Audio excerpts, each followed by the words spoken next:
ಲೋಕಾಭಿರಾಮಂ ಶ್ರೀರಾಮಂ ಭೂಯೋ ಭೂಯೋ ನಮಾಮಿ. ಶ್ರೀ ಗುರುಭ್ಯೋ ನಮಃ. ಶ್ವಾಸ ಸಂಧ್ಯಾ ಮುಂದಿನ ಒಟ್ಟು 6 ಪದ್ಯಗಳನ್ನು ಈಗ ನಾವು ನೋಡಿದ್ದೇವೆ.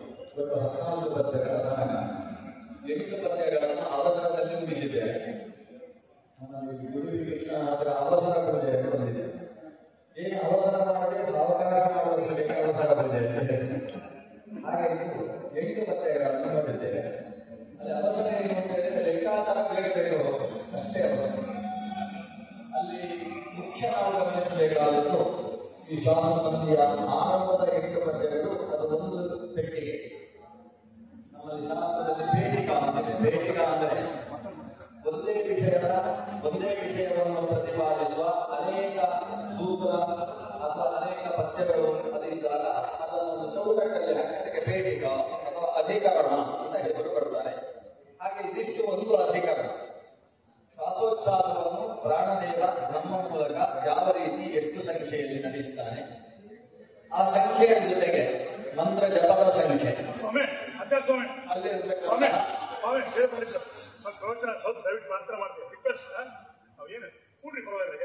ಅಲ್ಲಿ ಸ್ವಾಹ ಅಂದ್ರೆ ಹಂಸ ಮಂತ್ರದ ಜಪವನ್ನು ಮಾಡ್ತಾರೆ ವಾಯುದೇವರು.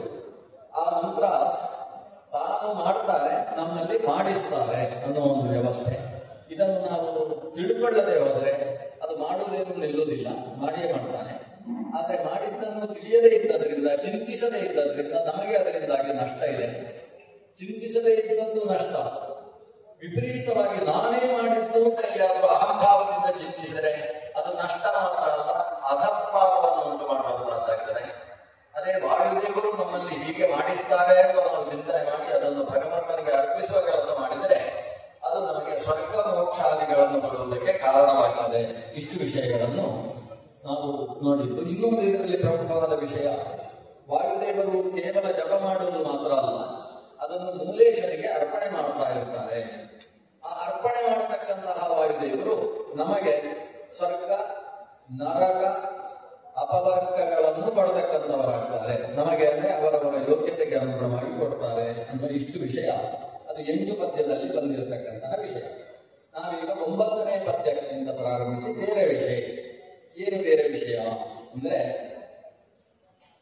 ನಾವು ಊಟ ಮಾಡುವುದರ ಬಗ್ಗೆ. ಈಗ ಫಲಾಹಾರದ ವಿಷಯ ಮುಗಿಯಿತು, ಇದು ಭೋಜನದ ವಿಷಯ ಈಗ ಬರ್ತದೆ. ಭೋಜನ 2 ತರ, ಒಂದು ಅನ್ನ ಮತ್ತೊಂದು ಪಾನ. ನಾವು ಈ ಶಬ್ದವನ್ನು ಲೋಕದಲ್ಲಿ ಬಳಸ್ತೇವೆ. ಅನ್ನಪಾನಾದಿಗಳೆಲ್ಲ ಆಯ್ತಾ, ನಿಮಗೆ ಅನ್ನಪಾನಾದಿಗಳು ಚೆನ್ನಾಗಿ ನಡೀತಾ ಇದ್ದಾವು ಹೀಗೆ ಪ್ರಶ್ನೆ ಮಾಡುವಂತದ್ದಿದೆ. ಕನ್ನಡದಲ್ಲೂ ಈ ಬಳಕೆ, ತುಳು ಭಾಷೆಯಲ್ಲಂತೂ ಬಹಳ ಚೆನ್ನಾಗಿ ಆ ಬಳಕೆಯಲ್ಲಿದೆ. ಅನ್ನ ಅಂದ್ರೆ ಘನ ಪದಾರ್ಥಗಳು, ಪಾನ ಅಂತ ಹೇಳಿದ್ರೆ ದ್ರವ ಪದಾರ್ಥಗಳು. ನಮ್ಮ ಆಹಾರದಲ್ಲಿ ಕೇವಲ ಘನ ಪದಾರ್ಥ ಇದ್ರೂ ಕೂಡ ಆರೋಗ್ಯ ಕೆಡುತ್ತದೆ, ಕೇವಲ ದ್ರವ ಪದಾರ್ಥವನ್ನು ಸ್ವೀಕರಿಸಿದ್ರು ಕೂಡ ಪುಷ್ಟಿ ಬರುವುದಿಲ್ಲ. ಅಂದ್ರೆ ಶರೀರ ಪುಷ್ಟಿ ಮತ್ತು ಶರೀರ ತುಷ್ಟಿ ಇವೆರಡಕ್ಕೆ ಬೇಕಾದದ್ದು ಅನ್ನಪಾನ, ಓದನ ಮತ್ತು ಉದಕ. ಓದನ ಅಂದ್ರೆ ಅನ್ನ, ಉದಕ ಅಂದ್ರೆ ಪಾನ. ಓದನೋದಕ 2 ತೇಜದೊಳೆದು ಮೂಲಯ ತದಭಿಮಾನಿಗಳಿಂದ ಶಿವಪವನರು ರಮಾಧೀನತ್ವ 5ವರು. ಈ ದಿವಿಜನೊಡ ಕೂಡಿ ಶ್ರೀ ಮಧುಸೂದನನ 5ಗಳು ಎಂದರಿದಾದರದಲನ್ನೋದಕವ ಕೊಡುತ್ತ ಸುತಿರು. ಓದನ ಉದಕ ಇದು 2, ತೇಜಗಳು 5 ಅಂತ. ಇಲ್ಲಿ ಒಂದು ಕೆಲವು ವಿಷಯಗಳನ್ನು ಹೇಳಿ ನಾವು ಪದ್ಯಕ್ಕೆ ಹೋಗೋಣ. ಅನ್ನ, ಜಲ ಮತ್ತು ತೇಜಸ್ಸು, ಇದನ್ನೇ ಪೃಥ್ವಿ ಅಪು ತೇಜ ಅನ್ನೋ ಶಬ್ದದಿಂದ ಕರೀತೇವೆ. ಅನ್ನ ಅನ್ನೋದು ಪೃಥ್ವಿ ಪ್ರತೀಕವಾದದ್ದು. ಯಾಕೆಂತ ಹೇಳಿದ್ರೆ ಬೆಂಕಿಯಿಂದ ನೀರು ಹುಡ್ತದೆ, ಅಗ್ನೇ ರಾಪ, ಅಧ್ಯ ಪೃಥಿವಿ, ಅಪನಿಂದ ಪೃಥಿವಿ ಹುಡ್ತದೆ. ಪೃಥಿವಿಯ ಔಷಧಯ, ಪೃಥಿವಿಯಲ್ಲಿ ಬೇರೆ ಬೇರೆ ತರಹದ ಧಾನ್ಯಗಳು ಸಸ್ಯಗಳು ಬೆಳೀತವೆ. ಆ ಧಾನ್ಯದಿಂದ ಅನ್ನವಾಗ್ತದೆ. ಹಾಗಾದ್ರೆ ಅನ್ನ ಆಗಬೇಕಾದ್ರೆ ಪೃಥಿವಿಯೇ ಅನ್ನವಾಗಿ ಪರಿಣಾಮವನ್ನು ಹೊಂದುವುದು. ಇದರಲ್ಲಿ ತೇಜಸ್ಸು ಅಂತ ಹೇಳಿದ್ರೆ ರಮಾದೇವಿ, ಅಪು ಅಂತ ಹೇಳಿದ್ರೆ ವಾಯುದೇವರು, ಅನ್ನ ಅಂತ ಹೇಳಿದ್ರೆ ರುದ್ರದೇವರು. ಹುಟ್ಟಿದ ಕ್ರಮವು ಹಾಗೆ ತೇಜಸ್ಸಿನಿಂದ ಅಪು ಹುಟ್ಟುತ್ತೆ ಅಂತ ಹೇಳಿದ್ರೆ ಪ್ರಾಣದೇವ ಯಾರು ಲಕ್ಷ್ಮೀದೇವಿಯಿಂದ ಪ್ರಾಣದೇವ ಹುಡ್ತಾನೆ ಅಂತ ಭಗವಂತ ಮೊದಲು ಪ್ರಾಣದೇವನನ್ನು ಸೃಷ್ಟಿಸಿದ.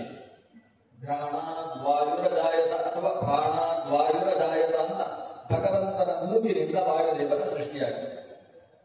ಆದ್ರೆ ಒಂದು ಸಮಸ್ಯೆ ಆಯ್ತಂತೆ ಮನೆಯಲ್ಲಿ.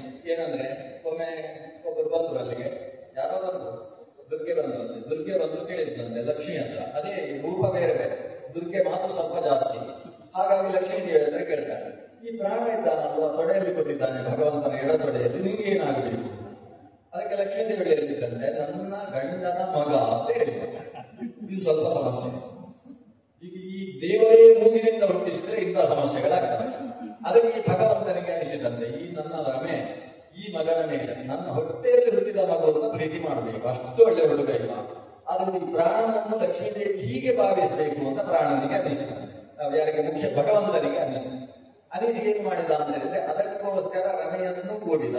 ಈ ಕಾರಣದಿಂದ ಐತರೇಯೋಪನಿಷತ್ತು ಈ ವಿಷಯವನ್ನು ಹೇಳ್ತಾ ಇರ್ತದೆ. ಭಗವಂತನಿಗೆ ಅನಕಾಮ ಮಾರ ಅಂತ ಹೆಸರಾಯಿತು. ಅನ ಅಂದ್ರೆ ಮುಖ್ಯ ಪ್ರಾಣ, ಅನಕಾಮ ಅಂದ್ರೆ ಮುಖ್ಯ ಪ್ರಾಣನನ್ನು ಬಯಸಿ, ಮಾ ಅಂದ್ರೆ ಲಕ್ಷ್ಮೀದೇವಿ, ಆಕೆಯಲ್ಲಿ ರ ಅಂದ್ರೆ ರಮಿಸಿದವ, ಅನಕಾಮ ಮಾರ ಅಂತ ಹೆಸರಾಯಿತು. ಹೀಗೆ ಭಗವಂತನಿಂದ ಪ್ರಾಣನನ್ನು ಹೊಟ್ಟೆಯಲ್ಲಿ ಹಾಕಿಕೊಂಡಂತಹ ಲಕ್ಷ್ಮೀದೇವಿ ಅದನ್ನು ಹೇಳಬೇಕಲ್ವ, ಪ್ರಾಣನನ್ನು ತನ್ನ ಮಗ ಅಂತ ಆಗಬೇಕಲ್ವಾ. ಅದಕ್ಕೋಸ್ಕರ ಹೀಗೆ ಒಮ್ಮೆ ಶ್ವಾಸೋಚ್ಛ್ವಾಸ ತಗೊಂಡಂತೆ ಪ್ರಾಣನನ್ನು ಹೆದರುವುದಕ್ಕೋಸ್ಕರ ಅಂತ ಮಾಡಿ, ಹೀಗೆ ಮಾಡಿದ ಕೂಡಲೇ ಈ ಬೈತಲೆಯಿಂದ ಹುಟ್ಟಿ ಬಂದಂತೆ ಮಗನು. ಹೀಗೆ ಪ್ರಾಣನನ್ನು ತಲೆಯಿಂದ ಹುಟ್ಟಿಸಿದ್ದಾಳೆ, ಬೈತಲೆಯಿಂದ. ಅದನ್ನು ಲಕ್ಷ್ಮೀದೇವಿ ತಾನೇ ಹೇಳಿಕೊಳ್ತಾಳೆ, ಅಹಂ ಸುವೆ ಪಿತರಾಮಸ್ಯ ಮೂರ್ಧನ್. ಅಹಂ ಸುವೆ, ನಾನು ಪ್ರಸವಿಸಿದ್ದೇನೆ. ಯಾರನ್ನು? ಅಸ್ಯ ಪಿತರಂ, ಲೋಕದ ತಂದೆಯಾದಂತಹ ಪ್ರಾಣನನ್ನು. ಎಲ್ಲಿ? ಮೂರ್ಧನ್, ನನ್ನ ಮೂರ್ಧದಿಂದ, ತಲೆಯಿಂದ ಅಂತ ಆಕೆ ಹೇಳಿಕೊಡ್ತಾಳೆ. ಹೀಗೆ ಲಕ್ಷ್ಮೀದೇವಿಯಿಂದ ಹುಟ್ಟಿದವ ಅಪು. ಅಪು ಅಂದ್ರೆ ಪ್ರಾಣದೇವ, ಆಸಂತ ಪಾಲಕ. ಜೀವನನ್ನೆಲ್ಲ ಪಾಲನೆ, ಶ್ವಾಸೋಚ್ಛ್ವಾಸ ಮಾಡಿಸುವುದರ ಮೂಲಕ ಲೋಕವನ್ನೆಲ್ಲ ಪಾಲನೆ ಮಾಡಿಸ್ತಕ್ಕಂತಹ ಪ್ರಾಣದೇವ ಅವನು ತೇಜೋದೇವತೆಯಾದ ಲಕ್ಷ್ಮೀದೇವಿಯಿಂದ ಹುಟ್ಟಿದ. ಲಕ್ಷ್ಮೀದೇವಿಗೆ ತೇಜಸ್ಸು ಅಂತ ಹೇಳಿದೆ. ತೇಜ ಇದೆಲ್ಲವೂ ಕೂಡ ಛಾಂದೋಗ್ಯೋಪನಿಷತ್ತಿನಲ್ಲಿ ಬಂದಿರತಕ್ಕಂತಹ ವಿಷಯ. ತೇಜ ನಾಮ ರಮಾದೇವಿ. ಆಚಾರ್ಯರು ಅದಕ್ಕೆ ಭಾಷ್ಯವನ್ನು ಬರೀತಾರೆ. ತೇಜಸ್ಸು ಅಂತ ಹೇಳಿದ್ರೆ ತೇಜೋರೂಪಿಣಿಯಾದಂತಹ ರಮಾದೇವಿ. ಆ ರಮಾದೇವಿಯಿಂದ ಅಪು ಅಂತ ಹೇಳತಕ್ಕಂತಹ ನೀರಿಗೆ ಸಂಬಂಧಪಟ್ಟ ವಾಯುದೇವರ ಆವಿರ್ಭಾವ ಆಯಿತು. ರಮೆಯ ಮಗ ಪ್ರಾಣ. ಪ್ರಾಣದೇವನಿಗೆ ರುದ್ರದೇವ ಹುಟ್ಟಿದ. ಅದು ಹುಟ್ಟಿದ್ದು ಸ್ವಲ್ಪ ಬೇರೆ ಥರ. ಎರಡು ಥರ ಪ್ರಾಣದೇವರಿಂದ ರುದ್ರನ ಆವಿರ್ಭಾವ ಆಗ್ತದೆ. ಒಂದು ಪ್ರಾಣನಿಂದಲೇ ರುದ್ರನ ಆವಿರ್ಭಾವ. ಒಂದು ಪ್ರಾಣ ಒಮ್ಮೆ ಹೀಗೆ ಕಣ್ಣನ್ನು ಕೆಂಪು ಮಾಡಿಕೊಂಡಂತೆ ಪ್ರಾಣದೇವರು. ನಮಗೆಲ್ಲ ನಿದ್ದೆ ಮಾಡಿ ಎದ್ದಾಗ ಕಣ್ಣು ಕೆಂಪಾಗಿರ್ತದೆ. ನಿದ್ದೆಯೇ ಇಲ್ಲದವರು ಕಣ್ಣು ಕೆಂಪು ಮಾಡಬೇಕಾದ್ರೆ ಹೇಗೆ ಮಾಡಬೇಕು? ಸುಮ್ಮನೆ ಹೀಗೆ ನೋಡಿದ್ರಂತೆ. ಯಾವಾಗ ಸಂಹಾರ ಕಾಲದಲ್ಲಿ, ಎಲ್ಲರನ್ನು ಸಂಹರಿಸುವ ಕಾಲದಲ್ಲಿ ಕಣ್ಣು ಕೆಂಪು ಮಾಡಿಕೊಂಡ. ಕಣ್ಣು ಕೆಂಪು ಮಾಡಿಕೊಂಡಾಗ ಕೆಂಪು ಎಲ್ಲ ಸೇರಿ ಈ ಮೂಗಿನ ತುದಿಯಲ್ಲಿ ಬಂದಂತೆ. ಮೂಗಿನ ತುದಿಯಲ್ಲಿ ಬಂದ ಆ ಕೆಂಪಿನಿಂದ ಒಬ್ಬ ಕೆಂಪು ಹುಟ್ಟಿದಂತೆ. ಆ ಹುಟ್ಟಿದಂತಹ ಮಗನಿಗೆ ರುದ್ರ ಅಂತ ಹೆಸರು. ಹೀಗೆ ಪ್ರಾಣನಿಂದ ಒಮ್ಮೆ ರುದ್ರನ ಆವಿರ್ಭಾವ ಆಗ್ತದೆ. ಅದೇ ಪ್ರಾಣದೇವರು ಮತ್ತೆ ವಾಯುದೇವರು, ಪ್ರಾಣದೇವರ ಮುಂದೆ ಬ್ರಹ್ಮದೇವರಾಗ್ತಾರಲ್ಲ, ಭಾವಿಬ್ರಹ್ಮ ಅಂತ ವಾಯುವಿಗೆ ಹೆಸರು. ಯಾವಾಗ ಬ್ರಹ್ಮದೇವರಾದರೂ ಆವಾಗ ಬ್ರಹ್ಮದೇವರು ಒಂದು ಸಲ ಸಿಟ್ಟು ಮಾಡಿಕೊಳ್ತಾರೆ. ಬ್ರಹ್ಮದೇವರಿಗೆ ಸಿಟ್ಟು ಯಾಕೆ ಬಂದದ್ದು ಅಂತ ಹೇಳಿದ್ರೆ, ಬ್ರಹ್ಮದೇವರಿಗೆ 4 ಜನ ಮಕ್ಕಳು ಹುಡ್ತಾರೆ, ಸನಕಾದಿಗಳು. ಈ ಸನಕಾದಿಗಳ ಹತ್ರ ಬ್ರಹ್ಮದೇವರು ಹೇಳಿದ್ರು, ನನಗೆ ಭಗವಂತ ಸೃಷ್ಟಿಯ ಜವಾಬ್ದಾರಿ ಕೊಟ್ಟಿದ್ದಾನೆ, ನನಗೆ ಮಕ್ಕಳಾದ ಮೇಲೆ ಮತ್ತೆ ಸೃಷ್ಟಿಯ ಕೆಲಸ ನಾನು ಮಾಡುವುದಲ್ಲ, ನನ್ನ ಮಕ್ಕಳು ಮುಂದುವರಿಸಬೇಕು, ಅದರಿಂದ ಸೃಷ್ಟಿಯ ಕೆಲಸವನ್ನು ನೀವು ಮುಂದುವರಿಸಬೇಕು ಅಂತ ಮಕ್ಕಳಿಗೆ. ಆ ಕೂಡಲೇ ಮಕ್ಕಳೇನು ಹೇಳ್ಬೇಕಿತ್ತು? ಆಗ್ಲಿ ನೋಡೋಣ ಅಂತ ನಮ್ಮ ಹಾಗೆ ಹೇಳ್ಬೇಕಿತ್ತು. ಅದರ ಅರ್ಥ ಮಾಡೋಲ್ಲ ಅಂತ. ಆದ್ರೆ ಮಾಡೋಲ್ಲ ಅಂತ ಹೇಳ್ಬಾರ್ದು. ಅರ್ಥ ಹೇಳಿದಾಗ ಹೇಗೆ ಹೇಳ್ಬೇಕು? ಆಗ್ಲಿ, ನಾಳೆ ಅಥವಾ ನಾಡಿದ್ದು ಮಾಡ್ತೇವೆ ಅಂತ ಹೇಳ್ಬೇಕು. ಆದ್ರೆ ಈ ಮಕ್ಕಳು ಹಾಗಲ್ಲ, ನೇರಕ್ಕೆ ನೇರ ಸಾಧ್ಯ ಇಲ್ಲ ಅಂತ ತುಳು, ಅದು ಉಡುಪಿ ಭಾಷೆಯಲ್ಲಿ ಹೇಳಿದ್ರು, ಸಾಧ್ಯ ಇಲ್ಲ ಅಂತ ಹೇಳಿದ್ರು. ಹೀಗೆ ಹೇಳಿದ ಮೇಲೆ ಬ್ರಹ್ಮದೇವರಿಗೆ ಸಿಟ್ಟು ಬಂದಂತೆ. ಆವಾಗ ಒಂದು ಭಾಷೆ ಇದೆ, ಅದಕ್ಕೆ ವ್ಯಾಖ್ಯಾನ ಇದೆ. ಏನಂದ್ರೆ, ಯಾವತ್ತೂ ಕೂಡ ಮಕ್ಕಳು ತಂದೆಯ ಮಾತನ್ನು ಮೊದಲ ಮಾತಿನಲ್ಲಿ ನಿರಾಕರಿಸಬಾರದು, ಸರಿ ಅಂತ ಹೇಳ್ಬೇಕಂದ್ರೆ, ಬಾಡ ಅಂತ ಹೇಳ್ಬೇಕಂದ್ರೆ ಆವಾಗ ತಂದೆಯ ಆಶೀರ್ವಾದ ಸಿಗ್ತದೆ. ಬಾಡ ಅಂತ ಹೇಳಿದ ಮೇಲೆ ಆಮೇಲೆ ಪುರುಷೋತ್ತಲ್ಲಿ ತಂದೆ ಹತ್ರ ಕೂತ್ಕೊಂಡು, ಅಪ್ಪ ಇದು ಹೀಗೆ ಮಾಡಿದ್ರೆ ಹೀಗೆ ಸಮಸ್ಯೆ ಆಗುದಿಲ್ವ, ಅದರಿಂದ ಏನಾದ್ರೂ ಬೇರೆ ರೀತಿ ಮಾಡಿದ್ರೆ ಒಳ್ಳೇದಲ್ವ, ಆಗ ತಂದೆಗೆ ಅರ್ಥ ಆಗ್ತದೆ. ಹೌದು ಅಂತ ಕ್ಯಾನ್ಸಲ್ ಮಾಡ್ತಾರೆ. ಮೊದಲನೇ ಬಾರಿಗೆ ಬೇಡ ಅಂತ ಮಕ್ಕಳು ಹೇಳಬಾರದು ಅಂತ ಅವತ್ತಿಂದ ಶುರುವಾಯ್ತಂತೆ. ಹೀಗಾಗಿ ಈ ಮಕ್ಕಳು ಯಾವಾಗ ಆಗುದಿಲ್ಲ ಅಂತ ಹೇಳಿದ್ರು, ಯಾಕೆ ಆಗುದಿಲ್ಲ ಅಂತ ಹೇಳಿದ್ರು? ನಾವು ಹುಟ್ಟಿನಿಂದ ಸನ್ಯಾಸಿಗಳು, ಸೃಷ್ಟಿಯಿಂದ ಆದರೆ ಮದುವೆ ಆಗಬೇಕು, ಅದೆಲ್ಲ ನಮ್ಮಿಂದ ಆಗುದಿಲ್ಲ ಅಂತ ಈ ಮಕ್ಕಳು ಹೇಳಿದ್ರು. ಚತುರ್ಮುಖನಿಗೆ ಸಿಟ್ಟು ಬಂತು. ಸಿಟ್ಟು ಬಂದು ಆ ಸಿಟ್ಟು ಮೂಗಿನ ತುದಿ, ಅಂದ್ರೆ ಎರಡು ಹುಬ್ಬುಗಳ ಮಧ್ಯ, ತುದಿ ಇರುವುದು ಕೆಳಗಲ್ಲ, ತುದಿ ಇರುವುದು ಮೇಲೆ, ಅದನ್ನ ಮೂಗಿನ ತುದಿಯಲ್ಲಿ ಸಿಟ್ಟು ಹೊರಗೆ ಬಂತು. ಅದಕ್ಕೆ ರುದ್ರ ಅಂತ ಹೆಸರು. ಹೀಗಾಗಿ ವಾಯುದೇವರ ಅಂದ್ರೆ ವಾಯು ಮುಂದಕ್ಕೆ ಬ್ರಹ್ಮ, ಅವರ ಮಗ ರುದ್ರ. ಆದ್ರಿಂದ ಇಲ್ಲಿ ಅನ್ನ ಅಂತ ಕರೆಸಿಕೊಳ್ಳುವ ರುದ್ರ ಅಪನ ಮಗ, ಅಪನಿಂದ ಕರೆಸಿಕೊಳ್ಳುವ ಪ್ರಾಣ ಅದು ತೇಜಸ್ಸು ಅಂತ ಕರೆಸಿಕೊಳ್ಳುವ ರಮೆಯ ಮಗ. ಹೀಗೆ ರಮೆ, ಪ್ರಾಣ ಮತ್ತು ರುದ್ರ ಈ ಮೂರು ದೇವತೆಗಳಿದ್ದಾರೆ. ತೇಜಸ್ಸು, ಅಪ ಮತ್ತು ಅನ್ನ ಅಂತ ಇವರಿಗೆ ಬೇರೆ ಹೆಸರು. ಈ ಅನ್ನ ಅನ್ನುವ ರುದ್ರ ಇದ್ದಾನಲ್ಲ, ರುದ್ರನಲ್ಲಿ ಅನ್ನ ಅಂತ ಹೇಳುವ ಕೃಷ್ಣ ಅನ್ನೋ ರೂಪ ಇದೆ. ಮುಂದಕ್ಕೆ ಅದನ್ನು ವಿವರಣೆ ಕೊಡ್ತಾರೆ. ಕೃಷ್ಣನಿಗೆ, ಭಗವಂತನ ಕೃಷ್ಣ ರೂಪಕ್ಕೆ ಅನ್ನ ಅಂತ ಹೆಸರು. ಅದಕ್ಕೆ ಕೃಷ್ಣನ ಅನ್ನ ಬ್ರಹ್ಮ ಅಂತ ಕರೀತಾರೆ. ಅದು ಅನ್ನ. ಇದರ ಮಧ್ಯದಲ್ಲಿ ಪ್ರಾಣದೇವರಿದ್ದಾರೆ. ಪ್ರಾಣದೇವರಲ್ಲಿ ಹಯವದನ ಅನ್ನೋ ರೂಪದಲ್ಲಿ ಭಗವಂತ ಇರ್ತಾರೆ. ಅದರ ವಿವರಣೆ ಉಂಟು. ಇನ್ನೊಂದು ಅಗ್ನಿ ಇತ್ಯಾದಿಗಳ ವಿವರಣೆ ಕೂಡ ಇದೆ. ಈಗ ಸದ್ಯಕ್ಕೆ ರಮಾದೇವಿಯ ಜೊತೆಗೆ ಭಗವಂತ ನರಸಿಂಹ ರೂಪದಲ್ಲೂ ನಾರಾಯಣ ರೂಪದಲ್ಲೂ ರಮಾದೇವಿಯ ಜೊತೆಗೆ ಭಗವಂತ ಇದ್ದಾನೆ. ಈಗ ತೇಜೋ ಬನ್ನ ಅನ್ನೋ ಮೂರು ರೂಪ ಇದೆ ಅಲ್ವಾ, ಇದು ಬಹಳ ಮುಖ್ಯ. ಯಾಕಂದ್ರೆ ಓದನ ಉದಕ ಎರಡು ಆಗಬೇಕು ಅಂತ ಆದ್ರೆ ಮೊದಲು ತೇಜಸ್ಸು ಬೇಕು. ನೀವು ಬರೀ ಅಕ್ಕಿಯಲ್ಲಿ ನೀರು ಹಾಕಿದ್ರೆ ತಿನ್ಲಿಕ್ಕೆ ಆಗ್ತದೆ ಮನುಷ್ಯನಿಗೆ, ಎಮ್ಮೆಗಳಿಗೂ ಹಸುಗಳಿಗೂ ಆಗ್ತದೆ, ಮನುಷ್ಯನಿಗೆ ಆಗುದಿಲ್ಲ. ಅಕ್ಕಿಯನ್ನು ಜೀರ್ಣಿಸಿಕೊಳ್ಳುವ ಶಕ್ತಿ ಇಲ್ಲ. ಅದಕ್ಕೆ ತೇಜಸ್ಸು ಕೆಳಗೆ ಬೆಂಕಿ ಮಾಡಬೇಕು, ಆವಾಗ ಅದು ಅನ್ನ ಆಗ್ತದೆ. ಹಾಗಾದ್ರೆ ಓದನ ಉದಕ ಅನ್ನೋದು ತೇಜಸ್ಸಿನ ಜೊತೆಗೆ ಸೇರಿದರೆ ಮಾತ್ರ ಮನುಷ್ಯನಿಗೆ ಜೀರ್ಣ ಆಗುವುದಾದ್ರಿಂದ ಓದನೋದಕ ಎರಡು ತೇಜದೊಳೈದುವವು.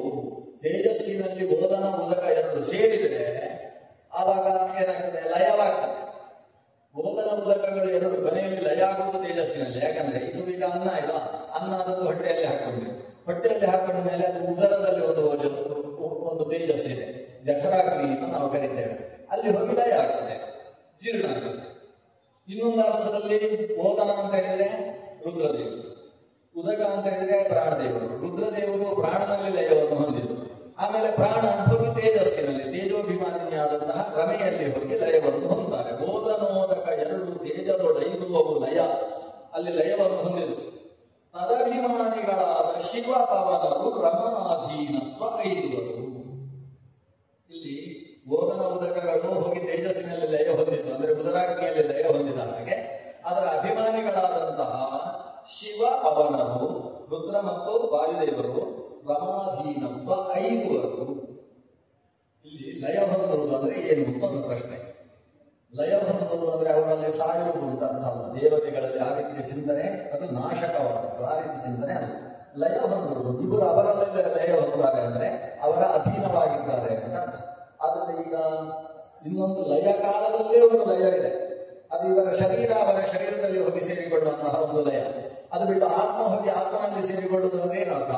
ಈ ಆತ್ಮ ಆ ಆತ್ಮ ಆಗ್ತದ? ಇಲ್ಲ, ಈ ಶರೀರ ಆ ಶರೀರದಲ್ಲಿ ಲಯವನ್ನು ಹೊಂದುವುದು. ಈಗ ಸೃಷ್ಟಿಕಾಲದಲ್ಲಿ ನಾವು ಲಯ ಹೊಂದುವುದು ಅನ್ನೋ ಉಪಾಸನೆಯನ್ನು ಮಾಡ್ತೇವೆ.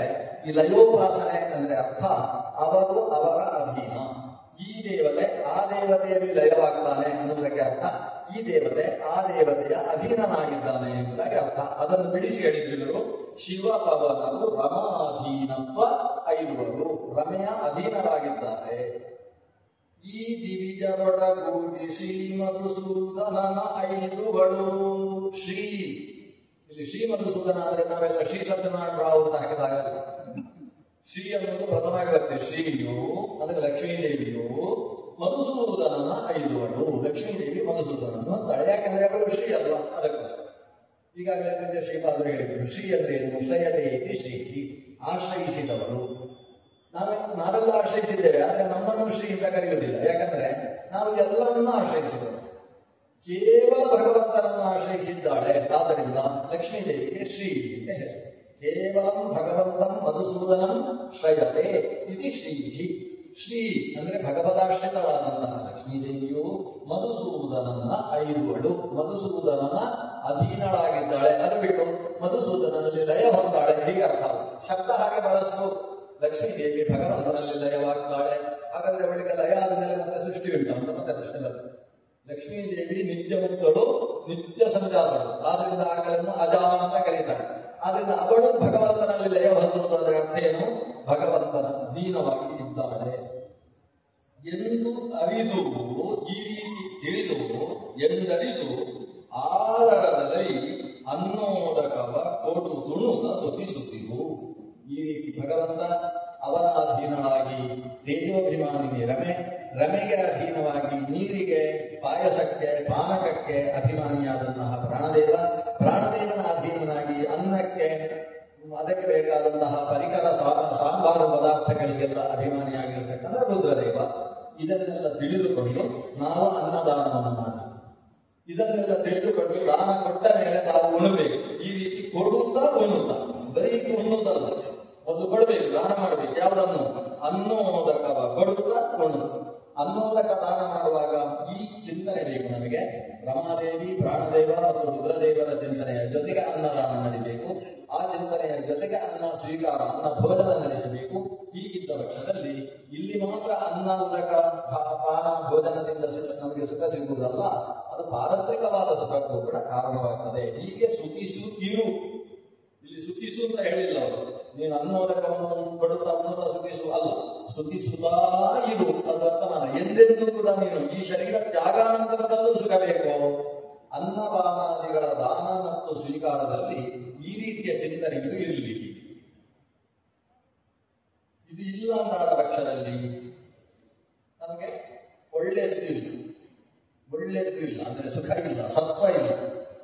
ಆದರೆ ಒಂದು ದೊಡ್ಡ ವಿಷಯ ಏನಂದ್ರೆ, ನಾವು ಅನ್ನಪಾನಾದಿಗಳನ್ನು ದಾನ ಮಾಡ್ತೇವೆ, ಅನ್ನಪಾನಾದಿಗಳನ್ನು ಭೋಜನ ಮಾಡ್ತೇವೆ, ವಿಷಯ ಬಹಳ ಚಿಕ್ಕದು. ಅಥವಾ ಶ್ವಾಸೋಚ್ಛ್ವಾಸ ಮಾಡ್ತಾ ಇದ್ದೇವೆ, ಪ್ರಾಣದೇವರದೆಲ್ಲ ಕೆಲಸ ನಡೆಯುತ್ತೆ. ನಮ್ದು ಬಹಳ ಚಿಕ್ಕ ಕೆಲಸ ಏನಂದ್ರೆ, ದೇವರು ನನ್ನಲ್ಲಿ ಮಾಡಿಸಿದ ಅಂತ ಆಲೋಚನೆ ಮಾಡುದು. ಇಷ್ಟೇ ನಮ್ಮ ಕೆಲಸ, ಬಹಳ ತುಚ್ಛ ಅಥವಾ ಚಿಕ್ಕದು ಕೆಲಸ.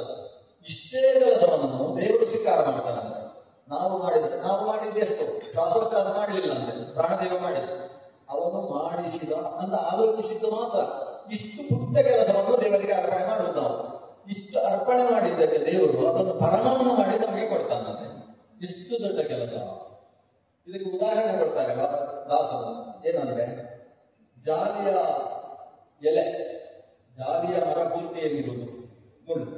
ಜಾಲಿಯ ಮರದಂತೆ ಜಗದೊಳು ದುರ್ಜನರು ಜಾಲಿಯ ಮರದಂತೆ ಅಂತ ದಾಸರು ಹೇಳ್ತಾರೆ. ಯಾಕಂದ್ರೆ ಜಾಲಿಯ ಮರ ನೆರಳಿಗೂ ಇಲ್ಲ, ಆ ಕಡೆ ಮರದಲ್ಲಿ ಏನಾದ್ರೂ ಹಕ್ಕಿಗಳು ಗೂಡು ಕಟ್ಟುವುದು ಕೂಡ ಇಲ್ಲ, ಅದರ ಸೊಪ್ಪು ಕೂಡ ರುಚಿಯಾಗಿರುವುದಿಲ್ಲ, ಹಸುಗಳು ಅದರ ಸೊಪ್ಪನ್ನು ತಿನ್ನುವುದಿಲ್ಲ.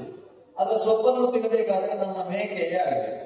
ಯಾಕಂದ್ರೆ ಆಡು ಮುಟ್ಟದ ಸೊಪ್ಪಿಲ್ಲ ಅಂತ, ಆಡು ಸೊಗೆ ಒಂದನ್ನು ಬಿಟ್ಟು ಎಲ್ಲವನ್ನು ಕೂಡ ಮುಟ್ತದೆ. ಅದಕ್ಕೆ ಜಾಲಿಯ ಹುಲ್ಲು ಎಲೆಯು ಕೂಡ ಆಗ್ತದೆ. ಜಾಲಿ ತೊಪ್ಪಲ ಜಾವಿಗಳು ಮೆದ್ದಾಲಯತಿ ಸ್ವೇಚ್ಛಾನುಸಾರದಿ ಪಾಲಗರೆವಂದದಲ್ಲಿ ಲಘುಮಿ ರಮಣ ತನ್ನವರ ಕೀಳು ಕರ್ಮವ ಸ್ವೀಕರಿಸಿ ತನ್ನಾಲಯದೊಳಿಟ್ಟವರ ಕೊರೆವ ಕೃಪಾಳು ಕಾಮದ ಹೈರಮದಲ ಶ್ರೀರಾಮ. ಜಾಲ ತೊಪ್ಪಲು ಅಂದ್ರೇನು? ಜಾಲಿ ಅಂದ್ರೆ ಜಾಲಿಯ ಮರ, ಜಾಲಿಯ ತೊಪ್ಪಲು ಅಂತ ಹೇಳಿದ್ರೆ ಅದರ ಎಲೆ. ಜಾಲಿ ತೊಪ್ಪಲು ಅದನ್ನು ಯಾವುದು ಸ್ವೀಕರಿಸ್ತದೆ? ಅಜ, ಅವಿ. ಅಜ ಅಂದ್ರೆ ಆಡು, ಅವಿ ಅಂದ್ರೆ ಕುರಿ. ಇದು ಸಂಸ್ಕೃತದ ಶಬ್ದ. ನಮಗೆ ಕನ್ನಡದಲ್ಲಿ ಅವಿ ಎನ್ನುವ ಶಬ್ದವನ್ನು ಬಳಸುವುದಿಲ್ಲ. ಮನುಷ್ಯ 4 ಪ್ರಾಣಿಗಳ ಹಾಲು ಕುಡಿಬಹುದಂತೆ. ಗೋ, ಮಹಿಷ್ಯಾದಾವಿ ಅಂತ 4. ಗೋ ಅಂದ್ರೆ ಹಸು, ಮಹಿಷಿ ಅಂದ್ರೆ ಎಮ್ಮೆ, ಅಜ ಅಂತ ಹೇಳಿದ್ರೆ ಆಡು, ಅವಿ ಅಂದ್ರೆ ಕುರಿ. ಈ 4ರ ಹಾಲು ಮನುಷ್ಯ ಕುಡಿಬಹುದು. ಆದ್ರೆ ಅವಿಯ ಹಾಲನ್ನು ದೇವರಿಗೆ ನೈವೇದ್ಯ ಮಾಡಬಾರ್ದಂತೆ. ಅದರಿಂದ ಒಂದು ಸ್ವಲ್ಪ ಸಮಸ್ಯೆ. ದೇವರಿಗೆ ನೈವೇದ್ಯ ಮಾಡದೇ ಇದ್ದದ್ದನ್ನು ಕುಡಿಬಾರ್ದು ಅಂತಲ್ವಾ? ಮತ್ತೆ ಯಾವುದಕ್ಕೆ ನೈವೇದ್ಯ ಮಾಡಬಹುದು? ಭೂತ ಪ್ರೇತಗಳಿಗೆಲ್ಲ ನೈವೇದ್ಯ ಮಾಡಬಹುದು. ಆದ್ರಿಂದಾಗಿ ಯಾರು ಶಾಸ್ತ್ರನಿಷ್ಠನಾದ ವಿಪ್ರ ಇದ್ದಾನೆ ಅವನಿಗೆ ಕುರಿಯ ಹಾಲನ್ನು ನಿಷೇಧ ಮಾಡಿದ್ದಾರೆ. ಉಳಿದ ಹಾಗೆ 4 ಹಾಲನ್ನು ಮನುಷ್ಯ ಸ್ವೀಕಾರ ಮಾಡುವುದಕ್ಕೆ ಅವಕಾಶ ಇದೆ. ಅದರಲ್ಲಿ ಅಜ ಅವಿಗಳು ಏನು? ಜಾಲಿ ತೊಪ್ಪಲನ್ನು ತಿಂದರೂ ಕೂಡ ಕೆಟ್ಟ ಹುಲ್ಲದು, ಕೆಟ್ಟ ಎಲೆ, ಅದನ್ನು ತಿಂದು ಕೊಡುವುದೇನನ್ನು? ಅಮೃತಪ್ರಾಯವಾದ ಹಾಲನ್ನು ಕೊಡುತ್ತದೆ. ಜಾಲಿ ತೊಪ್ಪಲ ಅಜಾವಿಗಳು ಮೆದ್ದು ಆಲಯದಿ ಸ್ವೇಚ್ಛಾನುಸಾರದಿ ಮನೆಗೆ ಬಂದು ತಮ್ಮ ಇಚ್ಛೆಯಿಂದಲೇ ಪಾಲಗರೆಗಂಧದಲ್ಲಿ ಅಲ್ಲಿ ಹಾಲು ಕರೆಯುವ ಹಾಗೆ ಲಕ್ಷ್ಮೀ ರಮಣ ಏನ್ ಮಾಡ್ತಾನೆ? ತನ್ನವರ ಕೀಳು ಕರ್ಮವ ಸ್ವೀಕರಿಸಿ ತನ್ನ ಭಕ್ತರು ಮಾಡಿದ ಚಿಕ್ಕ ಕೆಲಸವನ್ನು ಸ್ವೀಕಾರ ಮಾಡ್ತಾನೆ. ಕೀಳು ಕರ್ಮ ಅಂದ್ರೆ ತುಚ್ಛ ಕರ್ಮ ಅಂತ ಅರ್ಥ. ತುಚ್ಛ ಅಂದ್ರೆ ನಾವು ಕನ್ನಡದಲ್ಲಿ ಬಳಸುವ ಅರ್ಥ ಅಲ್ಲ. ಕನ್ನಡದಲ್ಲಿ ತುಚ್ಛ ಕರ್ಮ ಅಂದ್ರೆ ಮಾಡಬಾರ್ದ ಕೆಲಸ ಅಂತ ಅರ್ಥ ಮಾಡ್ತಾರೆ. ತುಚ್ಛ ಅಂದ್ರೆ ಬಹಳ ಚಿಕ್ಕದು ಅಂತ ಅರ್ಥ. ಶ್ವಾಸೋಚ್ಛ್ವಾಸಾದಿಗಳೆಲ್ಲ ದೊಡ್ಡ ಕೆಲಸ. ಅದನ್ನು ವಾಯುದೇವರು ಮಾಡ್ತಾರೆ. ಮಾಡಿದ್ದನ್ನು ನಾವು ನೆನೆಯುವುದು ಮಾತ್ರ. ಇದು ತುಚ್ಛ, ಬಹಳ ಚಿಕ್ಕದಾದ ಕೆಲಸ. ಈ ಚಿಕ್ಕ ಕರ್ಮವನ್ನು ಕೂಡ ಭಗವಂತ ಸ್ವೀಕರಿಸಿ ತನ್ನ ಆಲಯದಳು ಇಟ್ಟು, ಅಂದ್ರೆ ಮೋಕ್ಷವನ್ನು ಕೊಟ್ಟು ಅವರ ಕೊರೆವ. ಯಾಕೆ? ಕೃಪಾಳು, ಅವನು ಪರಮ ದಯಾಳುವಾಗಿದ್ದಾನೆ. ಮಗ ಅವನಿಂದ ಅವನು ಕಾಮದ, ಇದು ಷಷ್ಠಿ ವಿಭಕ್ತಿ ಅಲ್ಲ, ಪ್ರಥಮ ವಿಭಕ್ತಿ, ಸಂಬೋಧನ ಪ್ರಥಮ ಅಥವಾ ಪ್ರಥಮ ವಿಭಕ್ತಿ. ಕಾಮ ಅದನ್ನು ದದಾತಿ, ಕೊಡ್ತಾನೆ. ಬಯಸಿದ್ದನ್ನು ಕೊಡುವವನಾದ್ರಿಂದ ಅವನಿಗೆ ಕಾಮದ ಅಂತ ಹೆಸರು. ಕೈರವ ದಳ ಶ್ಯಾಮ, ಕೈರವ ಅಂದ್ರೆ ಕೆನ್ನೆ ಇಲೆ, ರಾತ್ರಿಯ ಹೊತ್ತು ಅರಳತಕ್ಕಂತಹ ನೀಲಕಮಲಕ್ಕೆ ಕೈರವ ಅಂತ ಹೆಸರು. ಕೈರವ ದಳ ಅಂತ ಹೇಳಿದ್ರೆ ಅದರ ಹೆಸರು. ಅದು ಹೇಗೆ ನೀಲಿ ನೀಲಿಯಾಗಿದೆ ಅದರಂತೆ ಶ್ಯಾಮನಾದವ. ಕೈರವ ದಳ ಶ್ಯಾಮ, ಕೆನ್ನೆಯ ಹೆಸರಿನ ಹಾಗೆ ಶ್ಯಾಮವರ್ಣೋಪೇತನಾದಂತಹ ಶ್ರೀರಾಮ, ಓ ಭಗವಂತ ಶ್ರೀರಾಮ, ಆ ಭಗವಂತನು ನಮ್ಮನ್ನು ಕೃಪಾಳವಾಗಿ ಪಾಲನೆ ಮಾಡ್ತಾನೆ. ಶಶಿ ದಿವಾಕರ ಪಾವಕ ಬಳಿಹ ಅಸಿತ ಸಿತ ಲೋಹಿತಗಳಲ್ಲಿ ಶಿವ ಶ್ವಸನ ಭಾರ್ಗವಿ ಮೂವರೊಡು ಶ್ರೀ ಕೃಷ್ಣಾಯ ವದನ ವಸುಧಿಪಾರ್ತನ ತಿರುಳೇರಿಸಿ ವಸುಮತಿಯೊಳಕ್ಷನ್ನೋದ ಕಾಲ ಹೆಸರಿನಿಂದಲೇ ಸರ್ವ ಜೀವರ ಸಲಹುವುದು ಕರುಣು. ಈಗ ಇನ್ನೊಂದು ವಿಷಯ, ಇದು ಹೇಳಿ ಇನ್ನೊಂದು ವಿಷಯ ಹೇಳಿದ್ರೆ ಮುಗಿಯುತ್ತದೆ. ಅದರಿಂದ ಟೆನ್ಷನ್ ಮಾಡ್ಕೊಳ್ಳೋದು ಬೇಡ. ಈ ಒಂದು ವಿಷಯ ಹೇಳಿ ಇನ್ನೊಂದು ವಿಷಯ ಇದೆ ಅಷ್ಟೇ. ಈಗ ಎರಡು ವಿಷಯಗಳೇ ಆಗಿದೆ. ಒಂದು ಶ್ವಾಸೋಚ್ಛ್ವಾಸದ ವಿಷಯ, ಇನ್ನೊಂದು ಅನ್ನೋದಕ ತೇಜಸ್ಸು ಇದರ ವಿಷಯ. ಅಂದ್ರೆ ಊಟದಲ್ಲಿ ಚಿಂತನೆ ಮಾಡಬೇಕಾದ ಒಂದು ವಿಷಯ, ನಿರಂತರ ಶ್ವಾಸದ ಬಗ್ಗೆ ಬೆಳಗ್ಗೆ ಎದ್ದು ನಾವು ಆಲೋಚನೆ ಮಾಡಬೇಕಾದ ವಿಷಯ ಎರಡಾಗಿದೆ. ಮೂರನೆಯ ವಿಷಯ ಏನು? ಊಟದಲ್ಲಿ ಅನ್ನ, ಉದಕ, ಅಗ್ನಿ ಮೂರು ಬೇಕಲ್ವಾ? ಅನ್ನ ಅದಕ್ಕೋಸ್ಕರ ಒಂದು ತಟ್ಟೆ, ಉದಕ ಅದಕ್ಕೋಸ್ಕರ ಒಂದು ಲೋಟ. ಅದಿಲ್ಲದೆ ಊಟಕ್ಕೆ ಹೋಗಬಾರ್ದು. ಒಂದು ತಟ್ಟೆ ಮತ್ತು ಲೋಟ ಹಿಡ್ಕೊಂಡೇ ಊಟಕ್ಕೆ ಹೋಗಬೇಕು. ಪಾತ್ರ, ಸಪಾತ್ರನಾಗಿ. ಎರಡಾದ ಮೇಲೆ ಮತ್ತೊಂದು ಹೊಟ್ಟೆ, ಹೊಟ್ಟೆ ಇಲ್ಲದೆ ಊಟಕ್ಕೆ ಹೋಗಬೇಕು. ಕೆಲವರೆಲ್ಲ ಚೆನ್ನಾಗಿ ಫಲಾಹಾರ ಮಾಡಿ ಊಟಕ್ಕೆ ಹೋಗ್ತಾರೆ, ಅಲ್ಲಿ ಊಟಕ್ಕೆ ಮಾಡಬೇಕು. ಹೊಟ್ಟೆ ಇಟ್ಟುಕೊಂಡು ಊಟಕ್ಕೆ ಹೋಗ್ಬೇಕು, ಹೊಟ್ಟೆ ಖಾಲಿ ಇರಬೇಕು. ಅದರಿಂದ ಊಟಕ್ಕೆ ಮೂರು ಬೇಕು. ಒಂದು ಅನ್ನಸ್ಯ ಕ್ಷುದಿತಂ ಪಾತ್ರ. ಕ್ಷುದಿತ ಅಂದ್ರೆ ಹಸಿದವ, ಹಸಿದವ ಅನ್ನಕ್ಕೆ ಒಂದು ಪಾತ್ರ. ಹಾಗಾದ್ರೆ ಈ ಒಂದು ಪಾತ್ರ ಸರಿ ಇರಬೇಕು. ಎದುರುಗಡೆ ಊಟದ ಪತ್ರ ಅಥವಾ ಪಾತ್ರ ಇರಬೇಕು. ಅದರ ಪಕ್ಕದಲ್ಲಿ ಒಂದು ನೀರಿನ ಪಾತ್ರ. ಅದನ್ನು ಬಲದಲ್ಲಿಟ್ಟು ಸರಿ, ಎಡದಲ್ಲಿಟ್ಟು ಸರಿ. ನೀವು ಗಲಾಟೆ ಮಾಡ್ತೀರಿ, ಬಲದಲ್ಲೇ ಇಡಬೇಕು. ನಮ್ಮ ಶಾಸ್ತ್ರದ ಪ್ರಕಾರ ಬಲದಲ್ಲಿದ್ರು ಸರಿ, ಎಡದಲ್ಲಿದ್ರು ಸರಿ. ಎಡದಲ್ಲಿ ಕೊಟ್ಟು ಅದನ್ನು ಕುಡಿಯುವುದಕ್ಕೊಂದು ನೀರಿನ ಪಾತ್ರ ಬೇಕು. ಇಷ್ಟು, ಈ ಮೂರು ಪಾತ್ರಗಳು ಅಪೇಕ್ಷಿತವಾದ. ಇದರಲ್ಲಿ ತಟ್ಟೆಯಲ್ಲಿರುವಂತಹದ್ದಕ್ಕೆ ಅನ್ನ ಅಂತ ಹೆಸರು, ಚೊಂಬಿನಲ್ಲಿರುವಂತಹದ್ದಕ್ಕೆ ಪಾನ ಅಂತ ಹೆಸರು, ಕ್ಷುದಿತನಾದ ಪಾತ್ರದಲ್ಲಿರುವುದಕ್ಕೆ ತೇಜಸ್ಸು ಅಂತ ಹೆಸರು, ಅಂದ್ರೆ ಜಠರಾಗ್ನಿ, ಅಗ್ನಿ ಅಂತ ಹೆಸರು. ಇದು ಮೂರು ಬೇಕು. ಈ ಮೂರರಲ್ಲಿ 3 ಜನ ಇದ್ದಾರಂತೆ. ಯಾರು? ಶಶಿ ದಿವಾಕರ ಪಾವಕ ಬಳಿಹ. ಶಶಿ ದಿವಾಕರ ಪಾವಕ ಅಂತ 3 ಜನ ಇದ್ದಾರಂತೆ. ಎಲ್ಲಿ ಯಾರಂತ ಆಮೇಲೆ ನೋಡ. ಅದರಿಂದ ಸೂರ್ಯ, ಚಂದ್ರ, ಅಗ್ನಿ, ಲೋಕದ 3 ತೇಜಸ್ಸು. ಶಶಿ ಚಂದ್ರ, ದಿವಾಕರ ಸೂರ್ಯ, ಪಾವಕ ಅಗ್ನಿ 3. ಈ 3 ಜನರಿಗೆ 3 ಬಣ್ಣಗಳನ್ನು ಹೇಳ್ತಾರೆ. ಏನು? ಅಸಿತ, ಸಿತ, ಲೋಹಿತಗಳಲ್ಲಿ 3 ಬಣ್ಣ. ಅಸಿತ ಅಂತ ಹೇಳಿದ್ರೆ ಕಪ್ಪು. ನಿಜವಾಗಿ ಅಸಿತ ಅಂದ್ರೆ ಕಪ್ಪಲ್ಲ, ಬಿಳಿ ಅಲ್ಲ. ಅದು ಬಿಳಿ ಅಲ್ಲದೆ ಇದ್ದದ್ದು ಕೆಂಪಾಗುವುದಿಲ್ಲ. ಬಿಳಿ ಅಲ್ಲ, ಬಿಳಿ ಅಲ್ಲ ಅಂದ್ರೆ ಕಪ್ಪು ಅಂತ ನಾವು ತಿಳ್ಕೊಂಡಿದ್ದೇವೆ. ಅದು ಕಪ್ಪಾಗಬಹುದು ಅಥವಾ ನೀಲ ಆಗಬಹುದು, ಕಪ್ಪು ಮತ್ತೆ ಹಸಿರು ಆಗಬಹುದು. ಈ 3 ಕೂಡ ಅಸಿತ ಅನ್ನೋ ಶಬ್ದದಿಂದ ಕರೀತಾರೆ. ನೀಲವರ್ಣ, ಹರಿದ್ವರ್ಣ ಮತ್ತು ಕೃಷ್ಣವರ್ಣ, ಈ 3ಕ್ಕೂ ಅಸಿತ ಅಂತ ಹೆಸರಿದೆ. ಅಸಿತ. ಆಮೇಲೆ ಸಿತ, ಸಿತ ಅಂದ್ರೆ ಬಿಳಿ. ಲೋಹಿತ ಅಂದ್ರೆ ಕೆಂಪು. ರಕ್ತ ಬೇರೆ, ಲೋಹಿತ ಬೇರೆ. ರಕ್ತ ಅಂದ್ರೆ ಕಡುಗೆಂಪು, ಲೋಹಿತ ಅಂದ್ರೆ ನಸುಗೆಂಪು. ಈ 3 ಬಣ್ಣಗಳನ್ನು ಹೇಳಿದೆ. ಇದರಲ್ಲಿ ಅಸಿತ ಅನ್ನೋದು ಯಾವುದರ ಬಣ್ಣ? ಅದು ಭೂಮಿಯ ಬಣ್ಣ, ಪೃಥ್ವಿ. ಪೃಥ್ವಿಯ ಬಣ್ಣ ಏನು? ಹಸಿರು ಅಥವಾ ನೀಲಿ ಅಥವಾ ಕಪ್ಪು. ಕಪ್ಪು ಬಣ್ಣ, ಕೆಂಪು ಬಣ್ಣ ಅಂತ ಈಗ ಲೋಕದಲ್ಲಿದೆ. ಆದ್ರೆ ಅದೆಲ್ಲ ಬೆಳೆಯುವುದು ಕೆಂಪು ಬಣ್ಣ ಆದ್ರೂ ಅದರಲ್ಲಿ ಬೆಳೆಯುವುದು ಹಸಿರಾದಂತಹ ಹುಲ್ಲೇ ಬೆಳೆಯುವುದು. ಹಾಗಾದ್ರೆ ಭೂಮಿ ಹಸಿರು, ಅಸಿತ ಅದು ಪೃಥ್ವಿಯ ಬಣ್ಣ. ಸಿತ ಅನ್ನೋದು ಬಿಳಿ ಬಣ್ಣ. ಬಿಳಿ ಬಣ್ಣ ಅದು ಭೂಮಿ, ನೀರು, ಬೆಂಕಿ ಉಂಟಲ್ಲ, ನೀರಿಗೆ ಸಂಬಂಧಪಟ್ಟ ಬಣ್ಣ ಬಿಳಿ. ನಾವು ನೀರು ಯಾವ ಬಣ್ಣ ಅಂತ ಹೇಳಿದ್ರೆ, ಚಿಕ್ಕ ಮಕ್ಕಳ ಹತ್ರ ಭೂಮಿಯಲ್ಲಿ ನೀರು ಸೃಷ್ಟಿ ಮಾಡಿ ಅಂತ ಹೇಳಿದ್ರೆ ಅವರು ಒಂದು ರೀತಿಯ ನೀರಿನ ಬಣ್ಣ ಅಂತ ಹೇಳಿ ನೀಲಿ ಬಣ್ಣ ಬರೀತಾರೆ. ವಸ್ತುತಃ ನೀರು ನೀಲಿ ಇರುವುದಲ್ಲ, ಅದು ಭೂಮಿಯ ಸಂಬಂಧ ಆದಾಗ ನೀಲಿಯಾಗಿ ಕಾಣಿಸುತ್ತೆ. ಆಕಾಶದಲ್ಲಿ ನೀಲ ಆಕಾಶ ಅಂತ ಕರೀತೇವೆ. ಮೋಡ ಸೇರಿದಾಗ ನೀಲ ಹೋಗಿ ಅದು ನೀಲ ಅಲ್ಲ, ಅದು ಒಂದು ರೀತಿಯಲ್ಲಿ ಕಪ್ಪು, ಕೃಷ್ಣ ಮೇಘ ಅನ್ನೋದು ಉಂಟಾಗ್ತದೆ. ಆದ್ರೆ ಮೇಘ ನೀರಿನ ನೆಲಕ್ಕೆ ಸುರಿಯುವಾಗ ಬಿಳಿ. ಅದರಿಂದ ತರ್ಕ ಸಿದ್ಧಾಂತದಲ್ಲಿ ನೀರಿನ ಬಣ್ಣ ಯಾವುದು ಅಂತ ಕೇಳಿದ್ರೆ ಅದು ಅಭಾಸ್ವರ ಶುಕ್ಲ ಅಂತ ಹೇಳ್ತಾರೆ, ಶುಕ್ಲ ಬಣ್ಣ ಅಂತ. ಅದರಿಂದ ನೀರಿನಲ್ಲಿ ಶುಕ್ಲ. ಸೀತ ಅಂತ ಹೇಳಿದ್ರೆ ನೀರು, ಲೋಹಿತ ಅಂತ ಹೇಳಿದ್ರೆ ಬೆಂಕಿಯನ್ನು ಕೆಂಪು ಅಂತ ಕರೀತಾರೆ.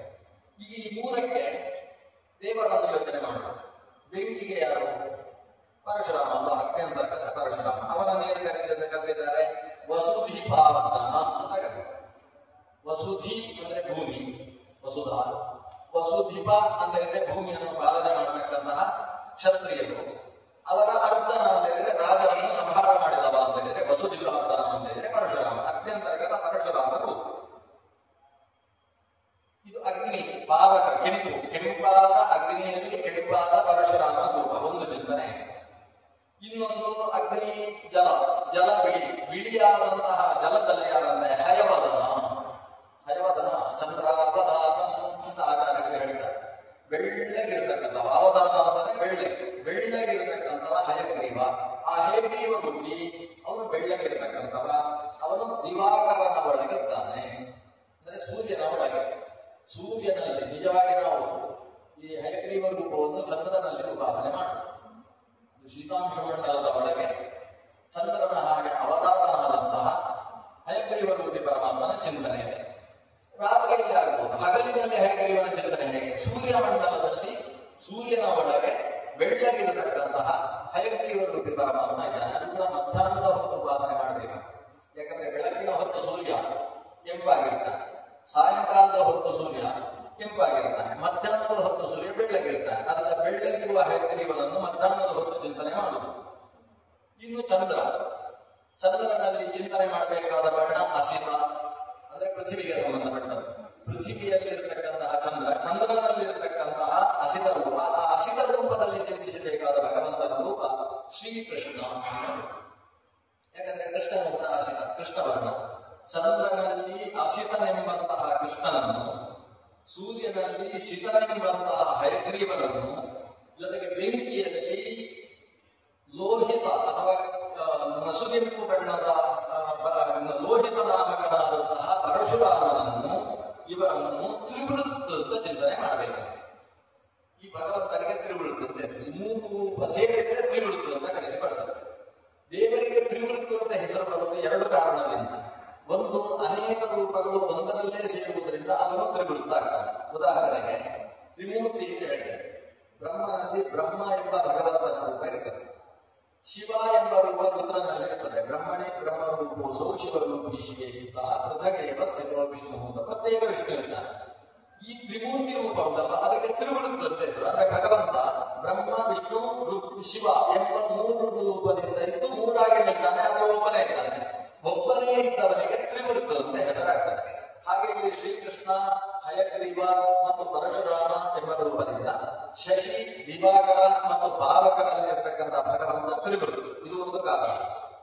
ಎರಡನೇ ಕಾರಣ ತ್ರಿವೃತ್ತ ಅಂದ್ರೆ, ಈಗ ನಾವೇ ಹೇಳಿದ್ದೇವೆ ಶಶಿ, ದಿವಾಕರ ಮತ್ತು ಪಾವಕ ಇವರಲ್ಲಿ ಅಸಿತ, ಸಿತ, ಲೋಹಿತ. ಇದು ಯಾವುದರ ರೂಪ?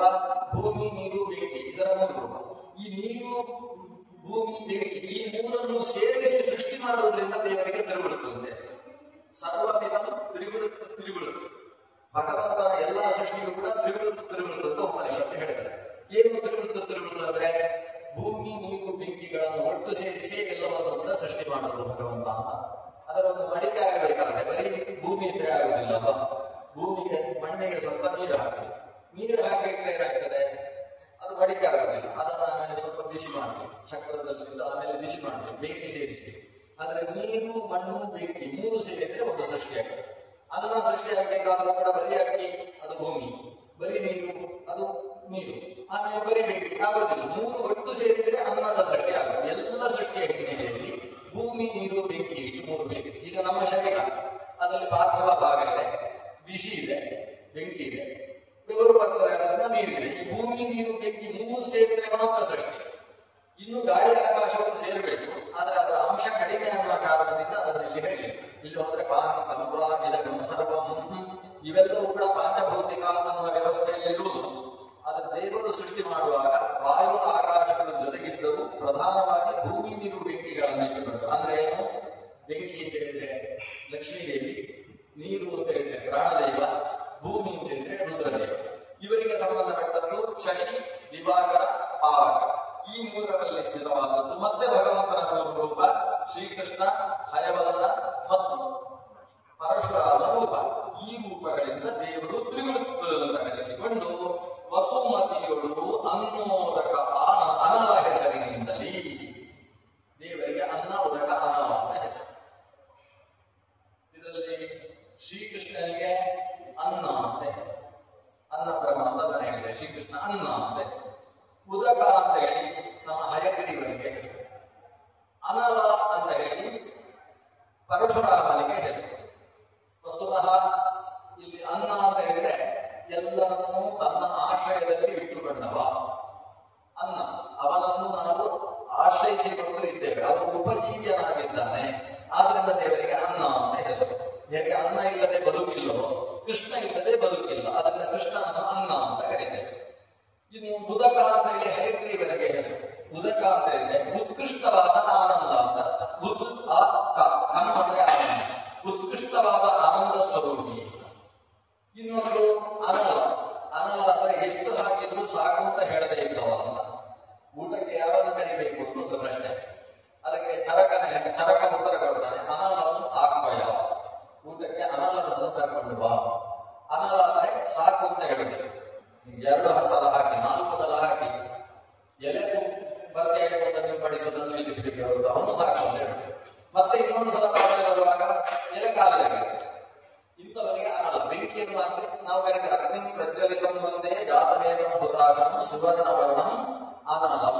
ಅಗ್ನಿಯನ್ನು ಅನಲ ಅಂತ ಯಾಕೆ ಅಂದ್ರೆ ಅಲಂ ಭಾವ ಇಲ್ಲ, ಸಾಕು ಅಂತ ಹೇಳೋದಿಲ್ಲ. ನೀವು ಹಾಕಿದ್ರೆ ಕೆಳಗಿನಿಂದ ಹುರಿದು ಅದನ್ನು ಇಂಧನವನ್ನಾಗಿಸಿಕೊಂಡು ಇನ್ನಷ್ಟು ತನ್ನ ನಾಲಿಗೆಯನ್ನು ಜಾಗವನ್ನು ಜ್ವಾಲಾಮುಖಿ ಉಂಟಲ್ಲ, ಅದಕ್ಕೆ ಅನಲ ಅಂತ ಹೆಸರು. ಅಂಗಾರವರ್ಣನಾಗಿಟ್ಟುಕೊಂಡು ಅಗ್ನಿ ಅಂತರ್ಗತನಾದ ಪರಶುರಾಮ ಅನಲ ಅಂತ ಕರೆಸಿಕೊಡ್ತಾನೆ. ಹೀಗೆ ವಸುಮತಿಯಲ್ಲಿ ಅನ್ನ, ಉದಕ, ಅನಲ ಹೆಸರಿನಿಂದಲೇ ಸರ್ವ ಜೀವರ ಸಲಹುವನು ಕರುಣಿ. ಭೋಜನ ಕಾಲದಲ್ಲಿ ಈ ಅನ್ನೋದಕ ಅನಲನಾಮಕನಾದ ಭಗವಂತ ತಾನು ಈತನಿಗೆ ಶರೀರದಲ್ಲಿ ಶಕ್ತಿಯನ್ನು ತುಂಬಿಸಿ ಸಲಹುತ್ತಾಗಿದ್ದಾನೆ ಅನ್ನೋದು ಮತ್ತೊಂದು ಉಪಾಸನೆ. ಇದರ ಜೊತೆಗೆ ಒಂದು ಮುಖ್ಯ ವಿಷಯವನ್ನು ಹೇಳ್ತಾರೆ. ಊಟ ಮಾಡುವಾಗಲೂ ನಾನು ಮಾಡಿದೆ ಅಂತ ಅಹಂಕಾರ ಪಡಬೇಡ. ಯಾಕೆ ನೀನೇ ಮಾಡಿದರೆ ಅದು ಜೀವನ ಆಗಲಿಕ್ಕೆ ಇಲ್ಲ. ದೇವರು ಮಾಡಿಸಿದ ಅಂತ ಊಟ ಮಾಡುವಾಗಲೂ ಎಚ್ಚರ ಬೇಕಂತೆ. ಹರಿಯು ಕರ್ತೃ, ನಾನು ಅಕರ್ತೃ. ಅಕರ್ತೃ ಅಂತ ಹೇಳಿದ್ರೆ ಏನು? ನಾನು ಪರಾಧೀನ ಕರ್ತೃ ಎಂಬ ಭಾವನೆ ಅಲ್ಲಿ. ಆದ್ರೆ ಮನುಷ್ಯನಲ್ಲಿ ಒಂದು ಸಮಸ್ಯೆ ಉಂಟಂತೆ. ಜೀವ ಕರ್ತೃ ಅಕರ್ತೃ ಹರಿ ಎಂಬ. ಅವ್ರೇನ್ ಹೇಳ್ತಾರೆ ಅಂದ್ರೆ, ನಾನು ಊಟ ಮಾಡಿದ್ದು, ಆ ಹರಿ ಊಟವೇ ಮಾಡೋಲ್ಲ. ನಿಜವಾಗಿ ನಾನು ಹೀಗೆ ತಿಳ್ಕೊಂಡ್ರೆ ಬಾರಿ ಒಳ್ಳೆಯದು. ನಾವೇ ಊಟ ಮಾಡೋದು. ಹರಿ ಊಟ ಮಾಡ್ತಾನೆ ಅಂತ ಹೇಳ್ಕೊಂಡು ನೈವೇದ್ಯ ಮಾಡಿದ್ರೆ ಕೊನೆಗೆ ನಮ್ಮ ಮೈಯಲ್ಲಿ ಖಾಲಿ ಆಗುತ್ತೆ ಅಂತ. ಹರಿ ಅವನು ಉಣ್ಣೋದಿಲ್ಲ, ಅವನು ಅಕರ್ತೃ. ನಾನೇ ಊಟದಲ್ಲಿ ಕರ್ತೃ ಅಂತ ತಿಳ್ಕೊಂಡದ್ದು ಬಾರಿ ಒಳ್ಳೇದು. ಆದ್ರೆ ಅದೇ ತಪ್ಪಾಗ್ತದೆ. ಯಾವಾಗ ನಾನು ಸ್ವತಂತ್ರ ಕರ್ತೃ, ಹರಿ ನನ್ನನ್ನು ಊಟ ಮಾಡಿಸಿದ್ದಲ್ಲ, ಅವ ಕರ್ತೃ. ಈ ಅರ್ಥದಲ್ಲಿ ಅದನ್ನು ತಿಳ್ಕೊಂಡ್ರೆ ತಪ್ಪಾಗ್ತದೆ. ಅದನ್ನು ದಾಸರು ಹೇಳ್ತಾರೆ, ದೀಪಕರದಲ್ಲಿ ಪಿಡಿದು ಕಾಣದೆ ಕೂಪದೊಳು ಬಿದ್ದಂತೆ ವೇದ ಮಹೋಪನಿಷದರ್ಥಗಳ ನಿತ್ಯದಿ ಬೇಡುವವರೆಲ್ಲ ಶ್ರೀ ಪವನಮುಖ ವಿನೂತನ ಮನಸುದು ಸುರೂಪಗಳ ವ್ಯಾಪಾರ ತಿಳಿಯದೆ ಪಾಪ ಪುಣ್ಯಕ್ಕೆ ಜೀವ ಕರ್ತೃ ಕರ್ತೃ ಹರಿ ಎಂಬ. ಇವರು ವೇದ ಓದಿದ್ದಾರೆ ನೋಡಿ. ಮತ್ತೆ 2ನೇ ಬಾರಿ ಬೈತಾ ಇದ್ದಾರೆ ನಮ್ಮ ಎದುರು. ವೇದ ಓದಿದವರಿಗೆ 2ನೇ ಬಾರಿ ಬೈದು ಬೈದವ್ರು ಯಾಕೆ? ವೇದ ಓದಿ ಈ ವಿಷಯಗಳೆಲ್ಲ ತಿಳ್ಕೊಳ್ಳಿಲ್ಲ ನೀನು, ವೇದಾರ್ಥವನ್ನು ತಿಳಿಯದೆ ವೇದವನ್ನು ತಲೆಯಲ್ಲಿ ಇಟ್ಟುಕೊಂಡು ಏನು ಪ್ರಯೋಜನ ಅಂತ ಬೈತಾರೆ. ಕೈಯಲ್ಲಿ ದೀಪ ಉಂಟಂತೆ. ದೀಪವನ್ನು ಜಾಗ್ರತೆಯಾಗಿ ಹಿಡ್ಕೊಂಡಿದ್ದಾನೆ. ಮೇಲೆ ಫ್ಯಾನ್ ಬೇರೆ ಹಾಕಿದ್ದಾರೆ. ಆದ್ರೆ ಅಲ್ಲಿಂದ ದೀಪ ಮುಖ್ಯ ಪ್ರಾಣ ಅಂತ ತಗೊಂಡು ಹೋಗ್ಬೇಕು. ಇವನು ದೀಪವನ್ನು ಜಾಗ್ರತೆ ಹಿಡ್ಕೊಂಡಿದ್ದಾನೆ. ಫ್ಯಾನ್ ಆಫ್ ಮಾಡ್ಬೇಕು ಅಂತ ಅವನಿಗೆ ಗೊತ್ತಿಲ್ಲ. ದೀಪ ಹಿಡ್ಕೊಂಡಿದ್ದೆ. ಫ್ಯಾನ್ ಆಫ್ ಮಾಡಿದ್ರೆ ಇವರೆಲ್ಲ ಸೀರೆ ಹುಟ್ಟವರೆಲ್ಲ ಬೈತಾರೆ ಅಂತ ಗ್ಯಾರಂಟಿ ಅವನಿಗೆ. ಅದಕ್ಕೆ ಫ್ಯಾನ್ ಆಫ್ ಮಾಡಲಿಲ್ಲ, ದೀಪ ಹಿಡ್ಕೊಂಡಿದ್ದ. ಈ ಗಾಳಿ ಅದಕ್ಕೆ ಬೀಳಬಾರ್ದು ಅಂತ ಜಾಗ್ರತೆಯಾಗಿ ಆ ಕೈಯಲ್ಲಿ ಒಂದು ಬೀಸಣಿಗೆ ಹಿಡ್ಕೊಂಡು ಆ ಕಡೆ ಈ ಕಡೆ ಮಾಡಿಕೊಂಡು ಜಾಗ್ರತೆಯಾಗಿ ತಗೊಂಡು ಹೋಗ್ತಾ ಇದ್ದಾನೆ. ಹೋಗುವಾಗ ಅವನಿಗೆ ನೆಲದಲ್ಲಿ ಏನಿದೆ ಅಂತ ಗೊತ್ತಿಲ್ಲ. ಅಲ್ಲಿ ಹೋಗುವಾಗ ಬಾವಿಯಲ್ಲಿ ಬಿದ್ದು. ಕೈಯಲ್ಲಿ ದೀಪ ಇದೆ. ದೀಪ ಇರುವುದು ಯಾಕೆ? ಎಲ್ಲಿ ಬಾವಿ ಉಂಟು, ಎಲ್ಲಿ ತಕ್ಕೊಂಡ ಎತ್ತರ ಉಂಟು ಅಂತ ತಿಳ್ಕೊಳ್ಳಿಕ್ಕೆ. ಇವನು ದೀಪವನ್ನೇ ಜಾಗ್ರತೆ ಮಾಡ್ತಾ ನೆಲವನ್ನೇ ನೋಡದೆ ಬಾವಿಯಲ್ಲಿ ಬಿಡ್ತಾನೆ. ಏನಾಗಿದೆ? ದೀಪಕಾರದಲ್ಲಿ ಬಿಡಿದು ಕಾಣದೆ ಕೂಪದೊಳು ಬಿದ್ದಂತೆ ಒಂದು ದೃಷ್ಟಾಂತ. ಕರದಲ್ಲಿ ದೀಪ ಹಿಡ್ಕೊಂಡು ದಾರಿ ಕಾಣದೆ ಹೋಗಿ ಹಾಳು ಬಾವಿಯಲ್ಲಿ ಬಿದ್ದ ಹಾಗೆ. ಯಾರು ವೇದಶಾಸ್ತ್ರಗಳನ್ನು ಓದಿ ಈ ವಿಷಯ ಅನುಸಂಧಾನ ಮಾಡದೇ ಇದ್ದ. ಹಾಗಾದ್ರೆ ದೀಪ ಯಾವುದು? ವೇದಶಾಸ್ತ್ರಗಳೆಲ್ಲ ದೀಪ, ಬೆಳಕು, ಜ್ಞಾನದ ಬೆಳಕು ಎಲ್ಲ ಓದಿದ್ದಾರೆ. ಆದ್ರೆ ಆ ವೇದಶಾಸ್ತ್ರಗಳನ್ನು ಭಾರಿ ಜಾಗ್ರತೆ ಬೀಸಣಿಗೆ ಹಿಡ್ಕೊಂಡು ದೀಪ ಜಾಗ್ರತೆ ಮಾಡಿದ ಹಾಗೆ ವೇದಶಾಸ್ತ್ರ ಯಾರಿಗೂ ಹಿಡಿದಿದೆ. ದೇವರ ಬಳಿಯಲ್ಲಿ ಮಾತ್ರ ವೇದಶಾಸ್ತ್ರ ಇರ್ತದೆ. ಈಗ ಇಲ್ಲಿ ವೇದ ಒಂದು ದೊಡ್ಡ ಗೋಷ್ಠಿ ಮಾಡಿದ ಹಾಗೆ ಅದೆಲ್ಲ ಇಲ್ಲ. ನಾವೇನಿದ್ರು ನಮ್ಮಲ್ಲಿ ಮಾತ್ರ ವೇದ, ಯಾರಿಗೂ ವೇದ ಪಾಠ ಹೇಳಬಾರ್ದು, ವೇದದ ವಿಷಯವನ್ನು ಯಾರಿಗೂ ಹೇಳಬಾರ್ದು ಅಂತ ವೇದವನ್ನು ಒಳಗೆ ಇಟ್ಬಿಟ್ಟಿಲ್ಲ. ವೇದ ಒಳಗಿದೆ, ಅದನ್ನು ನಿತ್ಯ ಪಾರಾಯಣ ಎಲ್ಲ ಮಾಡ್ತಾನೆ. ಆದ್ರೆ ವೇದದ ಅರ್ಥ ತಿಳ್ಕೊಳ್ಳಿಕ್ಕೆ ಬರೆಸೋದಿಲ್ಲ. ಅದರ ಅರ್ಥ, ಅದರ ಆಂತರ್ಯ ಇದು ಯಾವುದು ತಿಳ್ಕೊಳ್ಳಿಲ್ಲ. ಈ ರೀತಿ ವೇದಶಾಸ್ತ್ರಗಳನ್ನು ಏನನ್ನು ವೇದ ಮಹೋಪನಿಷದರ್ಥಗಳ ನಿತ್ಯದಲ್ಲಿ ಹೇಳುವವರೆಲ್ಲ ವೇದ ಮಹೋಪನಿಷತ್ತು ಇದರ ಅರ್ಥವನ್ನೆಲ್ಲ ಉಪನ್ಯಾಸ ಮಾಡ್ತಾನಂತೆ.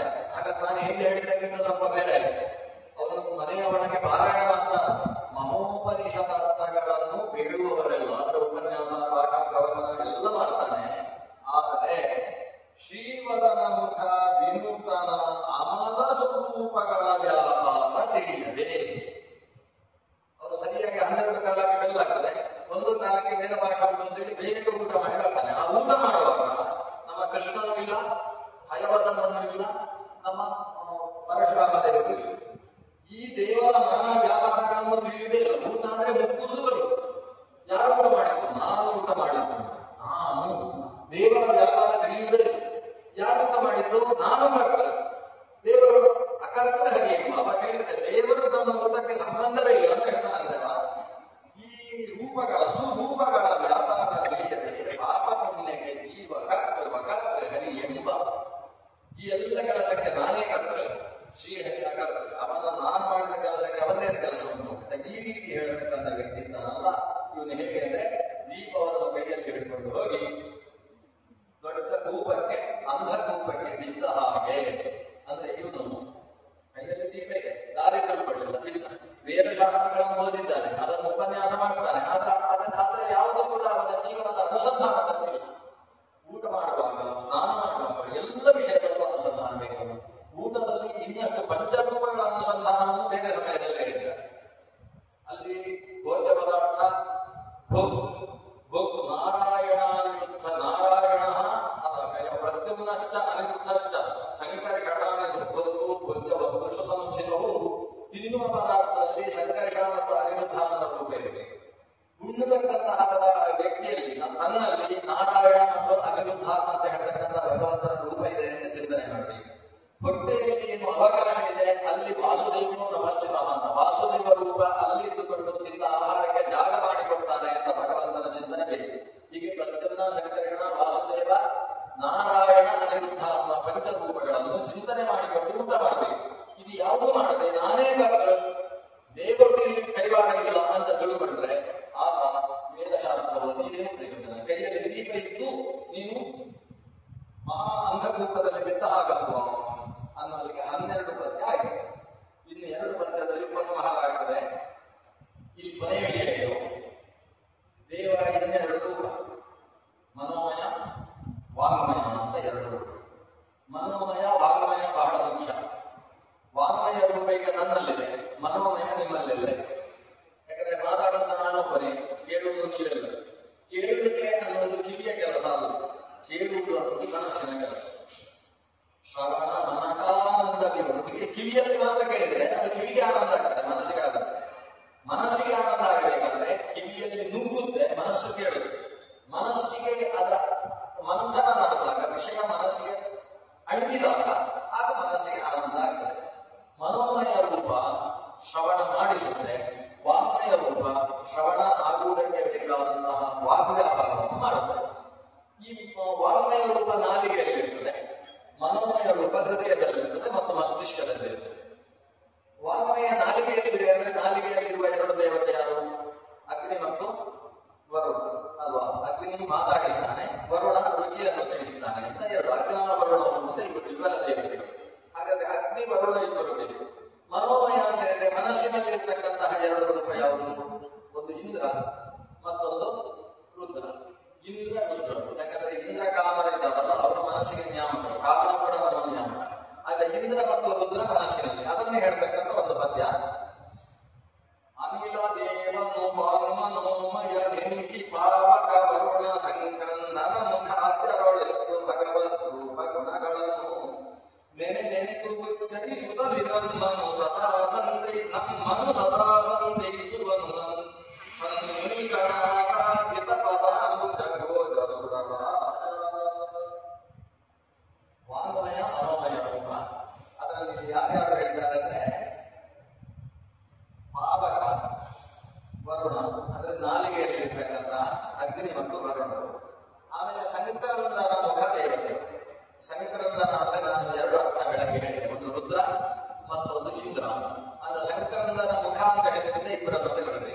ಯಾಕಂದ್ರೆ ಮುಖ ಅಂದ್ರೆ ಮೊದಲಾದ ಎಂಬ ಅರ್ಥ ಹೇಳಬಾರ್ದು, ಯಾಕಂದ್ರೆ ಆದ್ಯ ಅಂತ ಬೇರೆ ಇದೆ.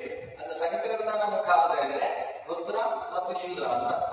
ಇವರೇ ಆದ್ಯ ಅಂದ್ರೆ ಇವರೇ ಮೊದಲಾದಂತಹ ದೇವತೆಗಳ ಒಳಗಿದ್ದು ಭಗವದ್ ರೂಪ ಗುಣಗಳನ್ನು, ಭಗವಂತನ ರೂಪದ ಗುಣಗಳನ್ನು ನೆನೆದು ಉಚ್ಚರಿಸುತ್ತಲ್ಲಿ. ನೆನೆದು ಯಾವುದರ ಕೆಲಸ? ವಾಂಗ್ಮಯದ ಕೆಲಸ. ಉಚ್ಚರಿಸುತ್ತಲ್ಲಿ ಯಾವುದರ ಕೆಲಸ? ವಾಂಗ್ಮಯದ ಕೆಲಸ. ಈಗ ಮನೋಮಯ ವಾಂಗ್ಮಯದ ಕೆಲಸ ನೆನೆದು ಉಚ್ಚರಿಸುತ್ತಲ್ಲಿ. ಉಚ್ಚರಿಸುವಾಗಲೂ ನೆನೆಬೇಕು, ಅದನ್ನು ಉಚ್ಚರಿಸಿದ್ದನ್ನು ಕೇಳಿದವರು ನೆನೆಬೇಕು. ಹೀಗೆ ಮನಸ್ಸಿನಲ್ಲಿ ನೆನೆಯುವುದು ಅನ್ನೋದಕ್ಕೆ ಎರಡು ಅರ್ಥ ಇದೆ. ಒಂದು ನೆನೆಸಿಕೊಳ್ಳುವುದು, ಸ್ಮರಿಸುವುದು, ಮತ್ತೊಂದು ಒತ್ತೆ ಆಗುವುದು ಅಲ್ವಾ? ನಾಳೆ ದಿವಸ ಕೋಸಂಬರಿ ಮಾಡಬೇಕಾದ್ರೆ ಇವತ್ತೇ ನೆನೆ ಹಾಕೋದಿಲ್ಲ. ನೆನೆ ಹಾಕಿದ್ರೆ ಅದು ಹೆಸರು ಕಾಳು ಕೋಸಂಬರಿ ಹಾಕಬೇಕಾದ್ರೆ ಇವತ್ತು ನೆನೆಬೇಕು. ಆದ್ರೆ ನೆನೆಯುವುದು ಅಂದ್ರೆ ಏನರ್ಥ? ಅದು ಒತ್ತೆ ಆಗುವುದು, ಅದು ರಸವನ್ನು ತನ್ನಲ್ಲಿ ತುಂಬಿಸಿಕೊಳ್ಳುವುದು ಅಂತ ಅರ್ಥ. ಹಾಗೆ ಇಲ್ಲಿ ನೆನೆದು ಉಚ್ಚರಿಸುತ್ತಲ್ಲಿ ಅಂತ ಹೇಳಿದ್ರೆ ಒಂದು ಮನಸ್ಸು ಭಕ್ತಿಯಿಂದ ಆರ್ದ್ರವಾಗಿರ್ಬೇಕು, ನೆನೆಯಬೇಕು.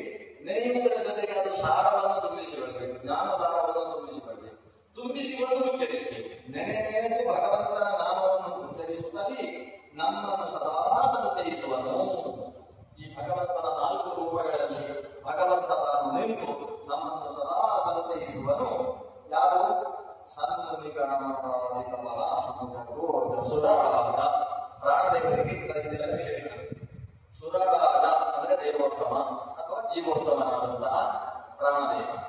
ಅವನು ಸುರರಾಜ ಮಾತ್ರ ಅಲ್ಲ, ಸನ್ಮುನಿಗಣಾರಾಧಿಕ ಪರಾಂಬುಜ ಗೋಜ. ಸ್ವಲ್ಪ ಕಷ್ಟ ಉಂಟು ಶಬ್ದ. ಸನ್ಮುನಿಗಣಾರಾಧಿಕ ಅಂತ ಹೇಳಿದ್ರೆ ಅರ್ಥ ಆಗ್ತದೆ. ಸನ್ಮುನಿಗಳು ಅಂತ ಹೇಳಿದ್ರೆ ಅಂತರ್ಮುಖವಾಗಿ ಭಗವತ್ ಚಿಂತನೆ ಮಾಡತಕ್ಕಂತಹ ಋಷಿಗಳು. ಸನ್ಮುನಿಗಣ ಅಂದ್ರೆ ಅವರ ಸಮುದಾಯ, ನಾರದಾದಿ ಋಷಿಗಳ ಸಮುದಾಯ. ಆ ಗಣಾರಾಧಿತ, ಗಣಗಳಿಂದ ಆರಾಧಿತ ಪ್ರಾಣದೇವರಿಗೆ ಅದೊಂದು ಪ್ರತ್ಯೇಕ ವಿಶೇಷಣವಾಗಿರುವುದಂದ್ರೆ ಸನ್ಮುನಿ ಗಣಾರಾಧಿತ. ಆದ್ರೆ ಅದು ಪ್ರತ್ಯೇಕ ವಿಶೇಷಣ ಅಲ್ಲ. ಸನ್ಮುನಿ ಗಣಾರಾಧಿತವಾದ ಪದಾಂಬುಜ, ಅವರಿಂದ ಆರಾಧಿತ ಪಾದಕಮಲ ಯಾರಿಗುಂಟು? ಭಗವಂತನಿಗುಂಟು. ಅದರಿಂದ ಸನ್ಮುನಿ ಗಣಾರಾಧಿತ ಪದಾಂಬುಜ ಅಂದ್ರೆ ಭಗವಂತನ ಪಾದಕಮಲವನ್ನು ನಾರದ ಮೊದಲಾದಂತಹ ಸನ್ಮನಿಗಣ ಆರಾಧನೆ ಮಾಡ್ತಾರೆ. ಆ ಪದಾಂಬುಜ ಗೋಜ ನಮ್ಮ ಮುಖ್ಯ ಪ್ರಾಣಕ್ಕೆ ಗೋಜ ಅಂತ ಹೆಸರು. ಗೋಜ ಅಂತ ಹೆಸರು. ಗೋಜ. ಗೋ ಅಂದ್ರೆ ಕಾಂತಿ, ಗೋ ಅಂದ್ರೆ ಕಿರಣ. ಈ ಭಗವಂತನ ಪದಾಂಬುಜ ಗೋ ಅಂದ್ರೆ ಪಾದದಿಂದ ಹೊರಸೂಸತಕ್ಕಂತಹ ಬೆಳಕು. ಆ ಪಾದದ ಪಕ್ಕದಲ್ಲಿ ಇರತಕ್ಕಂತಹ ಪ್ರಾಣದೇವ ಏನಿದ್ದಾನೆ, ಆ ಪಾದದಿಂದ ಹೊರಸೂಸತಕ್ಕಂತಹ ಬೆಳಕನ್ನು ತನ್ನಲ್ಲಿ ತಾನು ಹಾಕಿ ಬಿಡ್ತಾ ಇದ್ದಾನೆ. ಅಂದ್ರೆ ಆ ಪಾದಕ್ಕೆ ಬಗ್ಗಿದ್ದಾನೆ. ಅವನಿಗೆ ಪದಾಂಬುಜ ಗೋಜ ಅಂತ ಹೆಸರು. ಗೋ ಅಂದ್ರೆ ಕಿರಣ, ಗೋಜ ಅಂದ್ರೆ ಆ ಗೋ ಎಂಬುದು ಪ್ರಾದುರ್ಭಾವ ಎಲ್ಲಾಗಿದೆಯೋ, ಜನಿ ಪ್ರಾದುರ್ಭಾವ ಎಂಬುದು ಆ ಗೋ ಎಂಬುದು ಈತನ ಶರೀರದಲ್ಲಿ ಪ್ರಾದುರ್ಭೂತವಾಗಿದೆ ಎನ್ನುವ ಕಾರಣದಿಂದ ಪದಾಂಬುಜ ಗೋಜ ಅಂತ ಒಂದು ಅರ್ಥದ ಹೆಸರು. ಇನ್ನು ಸಂಕರ್ಷಣ ವ್ಯಾಖ್ಯಾನಕ್ಕೆ ಹೋದರೆ ಅವರು ಬೇರೆ ತರ ವ್ಯಾಖ್ಯಾನ ಮಾಡ್ತಾರೆ. ಪದಾಂಬುಜ ಗೋಜ ಒಂದೇ ಶಬ್ದ ಅವರ ಪ್ರಕಾರ. ಸನ್ಮುನಿಗಣಾರಾಧಿತ ಪದಾಂಬುಜ ಅಂತ ಹೇಳಿದ್ರೆ ಭಗವಂತ ಆ ಪದಾಂಬುಜ ಅಂದ್ರೆ ಪಾದಕಮಲ. ಆ ಪಾದಕಮಲ ಗೋ ಅಂದ್ರೆ ಜ್ಞಾನದ ಬೆಳಕು. ಆ ಪಾದಕಮಲದ ಜ್ಞಾನದ ಬೆಳಕಿನಿಂದ ಪ್ರಾರಂಭೂತನಾದವ ಪ್ರಾಣ ಅಂತ ಹೇಳಿದ್ರೆ ಭಗವಂತನ ಪಾದದ ಗುಣಗಳನ್ನು ನಿರಂತರ ಚಿಂತನೆ ಮಾಡುವ ಅಂತ. ನಮ್ಮ ಲಕ್ಷ್ಮೀದೇವಿ ಮತ್ತು ಪ್ರಾಣದೇವಿ ಕೆಲಸ ಮಾಡ್ತಾ ಇರ್ತಾರೆ. ಲಕ್ಷ್ಮೀದೇವಿ ಭಗವಂತನ ಪಾದಕಮಲದ ಗುಣಗಾನವನ್ನು ನಿರಂತರ ಮಾಡ್ತಾ ಇದ್ದಾಳೆ. ನಮ್ಮ ವಾಯುದೇವರು ಕೂಡ ಆ ಕೆಲಸ ಮಾಡ್ತಾರೆ ಅನ್ನುವ ಕಾರಣದಿಂದ ಸನ್ಮುನಿಗಣಾರಾಧಿತ ಪರಾಂಬುಜ ಗೋಜನಾದಂತಹ ಜೀವೋತ್ತಮನಾದಂತಹ ಸುರರಾಜನಾದಂತಹ ಪ್ರಾಣದೇವ ನಮ್ಮ ಒಳಗೆ ನಿರಂತರ ಇದ್ದುಕೊಂಡು ಈ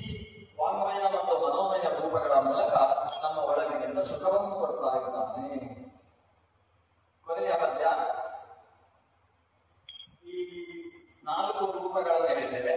ಅದರಲ್ಲಿರುವ ಭಗವಂತನ ರೂಪಗಳನ್ನು ಹೇಳುವಂತಹ ಪದ್ಯ. ಪಾದವೆನಿಪವು ವಾಮನೋಮಯ ಪಾದ ರೂಪದ್ವಯಗಳು ಪ್ರಹ್ಲಾದ ಪೋಷಕ ಸಂಕರುಷಣಾತ್ಮಯಲ್ಲಿ ನೆಲೆಸಿತ್ತು. ವೇದಶಾಸ್ತ್ರ ಪುರಾಣಗಳ ಸಂವಾದ ರೂಪದಿ ಮನನ ಗೈಯುತ ಮೋದ ಬಯಸುತ್ತ ಬಿದ್ದು ಸರ್ವ ಸಂಜನ. ಭಗವಂತನ ನರಸಿಂಹ ಮತ್ತು ಸಂಕರ್ಷಣ ಎಂಬರು. ಈಗ ವಾಮಯ ಮನೋಮಯ ಎರಡೇ. ವಾಮಯ ಅನ್ನುವಲ್ಲಿ 2 ದೇವತೆಗಳು, ಮನೋಮಯ ಅನ್ನುವಲ್ಲಿ 2 ದೇವತೆಗಳನ್ನು ನಾವು ಹೇಳಿದ್ದೇವೆ. ಆದ್ರೆ ವಾಮಯ ಅನ್ನುವುದು ದೇವತೆಗಳು 2 ಇದ್ದರೂ ಕೂಡ ವಾಕಿಗೆ ಸಂಬಂಧಪಟ್ಟ ದೇವತೆ ಯಾರು? ಅಗ್ನಿ. ವರುಣ ವಾಕ್ಯಕ್ಕೆ ಸಂಬಂಧಪಟ್ಟವಲ್ಲ, ಅವರ ರುಚಿಯನ್ನು ಗ್ರಹಣ ಮಾಡತಕ್ಕಂಥವ ರಸನೇಂದ್ರಿಯಕ್ಕೆ ಸಂಬಂಧಪಟ್ಟವ. ಈ ವಾಗ್ದೇವತೆಯಾದಂತಹ ಅಗ್ನಿಯಲ್ಲಿ ಭಗವಂತನ ಒಂದು ರೂಪ. ಪಾದವೆನಿಪವು ವಾಮನೋಮಯ ಪಾದರೂಪ ದ್ವಯಗಳು ಪ್ರಹ್ಲಾದ ಪೋಷಕ ಸಂಕರ್ಷಣಾತ್ಮಯಲ್ಲಿ ನೆಲೆಸಿತ್ತು. ವಾಗ್ದೇವತೆಯಾದ ಅಗ್ನಿಯಲ್ಲಿ ಭಗವಂತ ನರಸಿಂಹ ಎಂಬ ರೂಪದಲ್ಲಿದ್ದಾನಂತೆ. ಮನೋಮಯವಾದಂತಹ ಇಂದ್ರ ಅನ್ನುವ ರೂಪದಲ್ಲಿ ಭಗವಂತನ ಸಂಕರ್ಷಣ ಅನ್ನುವ ರೂಪ ಇದೆ ಅಂತ. ತುಂಬಾ ಅಪರೂಪದ ಚಿಂತನೆಗಳು ಉಪನಿಷತ್ ಭಾಷೆಯಲ್ಲಿ ಮಾತ್ರ ಕಾಣಿಸುವಂತದ್ದು. ನಾವು ಚಿಂತನೆಗೆ ಸಾಮಾನ್ಯ ತರಲಿಲ್ಲ. ದಾಸದಲ್ಲಿ ಹೇಳಿದ್ರಿಂದ ಚಿಂತನೆಗೆ ತರಬೇಕು ಅನಿವಾರ್ಯವಾಗಿ. ಈಗ ಅಗ್ನಿಯಲ್ಲಿ ಪರಶುರಾಮ ರೂಪದ ಚಿಂತನೆ ಇಲ್ಲೇ ಆಗಿದೆ. ಆದ್ರೆ ಅಲ್ಲಿ ಅಗ್ನಿ ಅಂತ ಹೇಳಿದ್ರೆ ಏನದು? ಅನ್ನವನ್ನು ಬೇಯಿಸುವ, ಹೊಟ್ಟೆಯಲ್ಲಿ ಅನ್ನವನ್ನು ಕರಗಿಸುವ, ಅರಗಿಸುವ ಅಗ್ನಿ. ಇಲ್ಲಿ ಅಗ್ನಿ ಅಂದ್ರೆ ಅದಲ್ಲ. ಚೆನ್ನಾಗಿ ಊಟ ಆದ್ಮೇಲೆ ಪಟ್ಟಾಂಗ ಹೊಡೆಯುವ ಅಗ್ನಿ. ಮಾತಿಗೆ ಸಂಬಂಧಪಟ್ಟ ವಾಕ್ವೇ ಅಗ್ನಿ ಅಂತ. ಮಾತಿನ ಅಗ್ನಿಯಲ್ಲಿ ನಾವು ಯೋಚಿಸಬೇಕಾದ ಭಗವಂತನ ರೂಪ ಯಾವುದು? ಅದು ಈ ನರಸಿಂಹ ಎಂಬ ರೂಪ. ನರಸಿಂಹನಿಗೂ ಮಾತಿಗೆ ಒಂದು ಸಂಬಂಧ ಇದೆ. ನರಸಿಂಹ ಹೆಚ್ಚು ಮಾತಾಡುವುದಿಲ್ಲ. ಆದರೆ ನರಸಿಂಹ ಮಾತಾಡಿದ ಅಂತ ಹೇಳಿದ್ರೆ ನಿಲ್ಲಿಸುವುದೇ. ಪ್ರಹ್ಲಾದರಾಜರು ಅಷ್ಟೆಲ್ಲ ಸ್ತೋತ್ರ ಮಾಡಿದರೆ ನರಸಿಂಹನೇ ಒಂದೇ ಮಾತು ಹೇಳಿದ್ರು, ತುಂಬಾ ಚೆನ್ನಾಗಿ ಹೇಳಿದ್ದಿ, ಏನಾದರೂ ಕೇಳು ಇಷ್ಟೇ. ಈಗ ನನ್ನ ಹತ್ರ ಏನೂ ಕೇಳದೆ ಇರುವ ಬುದ್ಧಿಗಳು ಅಂತ ಹೇಳಿದ್ರು. ಅಷ್ಟು ಕೇಳಿದ ಕೂಡಲೇ ನರಸಿಂಹ ಮಾತಾಡ್ಲಿಕ್ಕೆ ಶುರು ಮಾಡಿದ, ನಿಲ್ಲಿಸಲೇ. ನರಸಿಂಹ ಪುರಾಣ ಆಗೋಯ್ತು. ಅದು ಪುರಾಣ. ಅದು ನರಸಿಂಹನ ಮಾತು ಅಂತ ಹೇಳಿದ್ರೆ ಅದು ಸಿಂಹದ ಮಾತಲ್ಲ, ಅದು ನರನ ಮಾತು.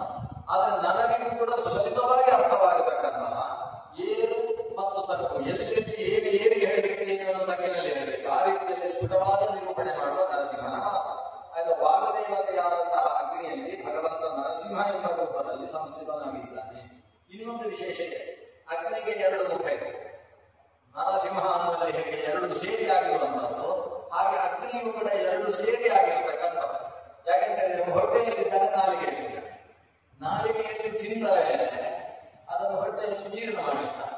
ಹಾಗಾದ್ರೆ ಒಳಗೆ ಪರಶುರಾಮ, ಇಲ್ಲಿ ನರಸಿಂಹ. ಹೀಗೆ ಇಲ್ಲಿ ಪರಶುರಾಮ ಮತ್ತು ನಾಲಿಗೆಯಲ್ಲಿ ವಾಗ್ದೇವತೆಯಾಗಿ 2 ಕಡೆಯಲ್ಲಿ ಇರುವುದಾದ್ರಿಂದ ಅಲ್ಲಿ ನರಸಿಂಹ ಅನ್ನುವ ರೂಪ. ಈಗ ನರಸಿಂಹಾತ್ಮಯನಾಗಿ ಅಲ್ಲಿ ನಿಂತುಕೊಂಡು ಕೆಲಸ ಮಾಡ್ತಾನಂತೆ. ಪ್ರಹ್ಲಾದ ಪೋಷಕ ಅಂದ್ರೆ ನರಸಿಂಹ. ಸಂಕರ್ಷಣಾತ್ಮಯಲ್ಲಿ ನೆಲೆಸಿದ್ದು ಮನೋಮಯದಲ್ಲಿ ಸಂಕರ್ಷಣ ಎಂಬ ರೂಪದಲ್ಲಿ ಇದ್ದಾನೆ. ಅದು ಯಾಕೆ? ಸಂಕರ್ಷಣ ಒಡೆಯಲಿಗೆ ಈ ಸಂಕರ್ಷಣ ಅನ್ನೋ ಹೆಸರು ಬಹಳ ಇಷ್ಟ. ಅವರು ಹೇಳ್ತಾರೆ ಮನಸ್ಸಿನಲ್ಲಿ ಸಂಕರ್ಷಣ ಅನ್ನೋ ರೂಪದಲ್ಲಿದ್ದಾನೆ. ಯಾಕೆಂತೇಳಿದ್ರೆ ಮನಸ್ಸು ಯಾವತ್ತು ಸಂಕರ್ಷಣ, ಅದು ಕೆಲಸದ ಮನಸ್ಸು ಭಗವಂತನ ವಿಚಾರ ಏನು ಬಂದರೂ ಕೂಡ ಸಾತ್ವಿಕರ ಮನಸ್ಸು ಅದನ್ನು ಸೆಳೆದುಕೊಳ್ಳುತ್ತದೆ. ಭಗವಂತನಿಗೆ ವಿಮುಖವಾದ ಲೌಕಿಕ ಸುಖಭೋಗಗಳಿಗೆ ಬೇಕಾದ ಯಾವ ವಿಷಯ ಬಂದರೂ ಕೂಡ ರಾಜಸ ಮನಸ್ಸನ್ನು ಹೇಳ್ಕೊಳ್ತದೆ. ಭಗವಂತನಿಗೆ ವಿರುದ್ಧವಾಗಿ ಬರುವ ಯಾವ ವಿಷಯ ಇದ್ರೂ ಕೂಡ ತಾಮಸ ಮನಸ್ಸನ್ನು ಹೇಳ್ಕೊಳ್ತದೆ. ಹೀಗೆ ಅದೊಂದು ರೀತಿಯಲ್ಲಿ ಈ ಅಯಸ್ಕಾಂತ ಇದ್ದ ಹಾಗೆ ಮನಸ್ಸಿರ್ತದೆ. ಅದು ಎಳೆಯುವುದು ಅದರ ಕೆಲಸ. ಆದ್ರಿಂದ ಹೇಗೆ ಅಯಸ್ಕಾಂತವನ್ನು ಸಂಕರ್ಷಣ, ಆಕರ್ಷಣ ಅಂತ ಕರೀತಾರೋ ಹಾಗೆ ಮನಸ್ಸಿಗೂ ಕೂಡ ಸಂಕರ್ಷಣ ಅಂತ ಹೆಸರು. ಯಾಕಂದ್ರೆ ಅಲ್ಲಿ ಭಗವಂತ ಸಂಕರ್ಷಣಾತ್ಮಯಲ್ಲಿ ನೆಲೆಸಿದ್ದು ವೇದಶಾಸ್ತ್ರ ಪುರಾಣಗಳ ಸಂವಾದ ರೂಪದಿ 2 ಕೆಲಸ ಮಾಡ್ತಾರೆ.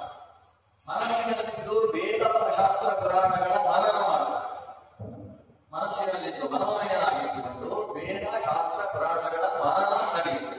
ಮನನ ಚೆನ್ನಾಗಿ ಆದರೆ ಆವಾಗ ಬಾರಿಯಲ್ಲಿ ಅದು ಸಂವಾದ. ವಾದ ಬೇರೆ, ಸಂವಾದ ಬೇರೆ. ವಾದ ಅಂದ್ರೆ ಗಲಾಟೆ, ಅನುವಾದ ಅಂತ ಹೇಳಿದ್ರೆ ಗುರುಗಳು ಹೇಳಿದ ಹಾಗೆ ಹೇಳುದು, ವಿವಾದ ಅಂತ ಹೇಳಿದ್ರೆ ಗಲಾಟೆ ಮಾಡುದು. ಆದ್ರೆ ಇಲ್ಲಿರುವುದು ಅದು ಯಾವುದಲ್ಲ, ಸಂವಾದ. ಸಂವಾದ ಅಂತ ಹೇಳಿದ್ರೆ ಅದನ್ನು ಚೆನ್ನಾಗಿ ನಿರೂಪಣೆ ಮಾಡುದು. ಮನಸ್ಸಿನಲ್ಲಿ ಮಥನ ಮಾಡಿದ್ರೆ ಸ್ಫುಟವಾಗಿ ನಿರೂಪಣೆ ಮಾಡುವುದಕ್ಕೆ ಸಂವಾದ ಅಂತ ಹೆಸರು. ಹೀಗೆ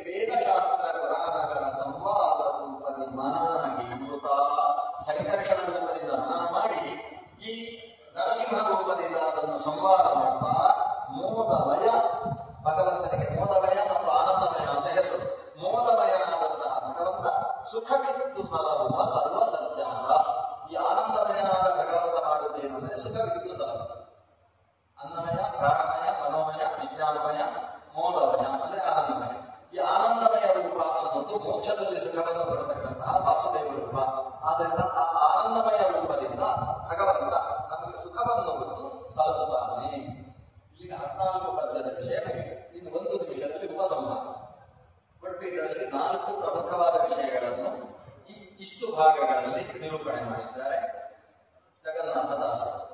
ಮೊದಲ 8 ಪದ್ಯಗಳಲ್ಲಿ ನಮ್ಮ ಶ್ವಾಸಕ್ಕೆ ಸಂಬಂಧಪಟ್ಟ ಬೇರೆ ಬೇರೆ ಸಂಖ್ಯೆಯ ನಿರೂಪಣೆ ಮಾಡ್ತಾ ವಾಯು ಜೀವೋತ್ತಮತ್ವದ ಪ್ರತಿಪಾದನೆ ಮತ್ತು ವಾಯುದೇವರ ಮಹಾಕರುಣೆಯ ಉಪಪಾದನೆ ಇದರ ವಿಚಾರ ನಡೆಯಿತು.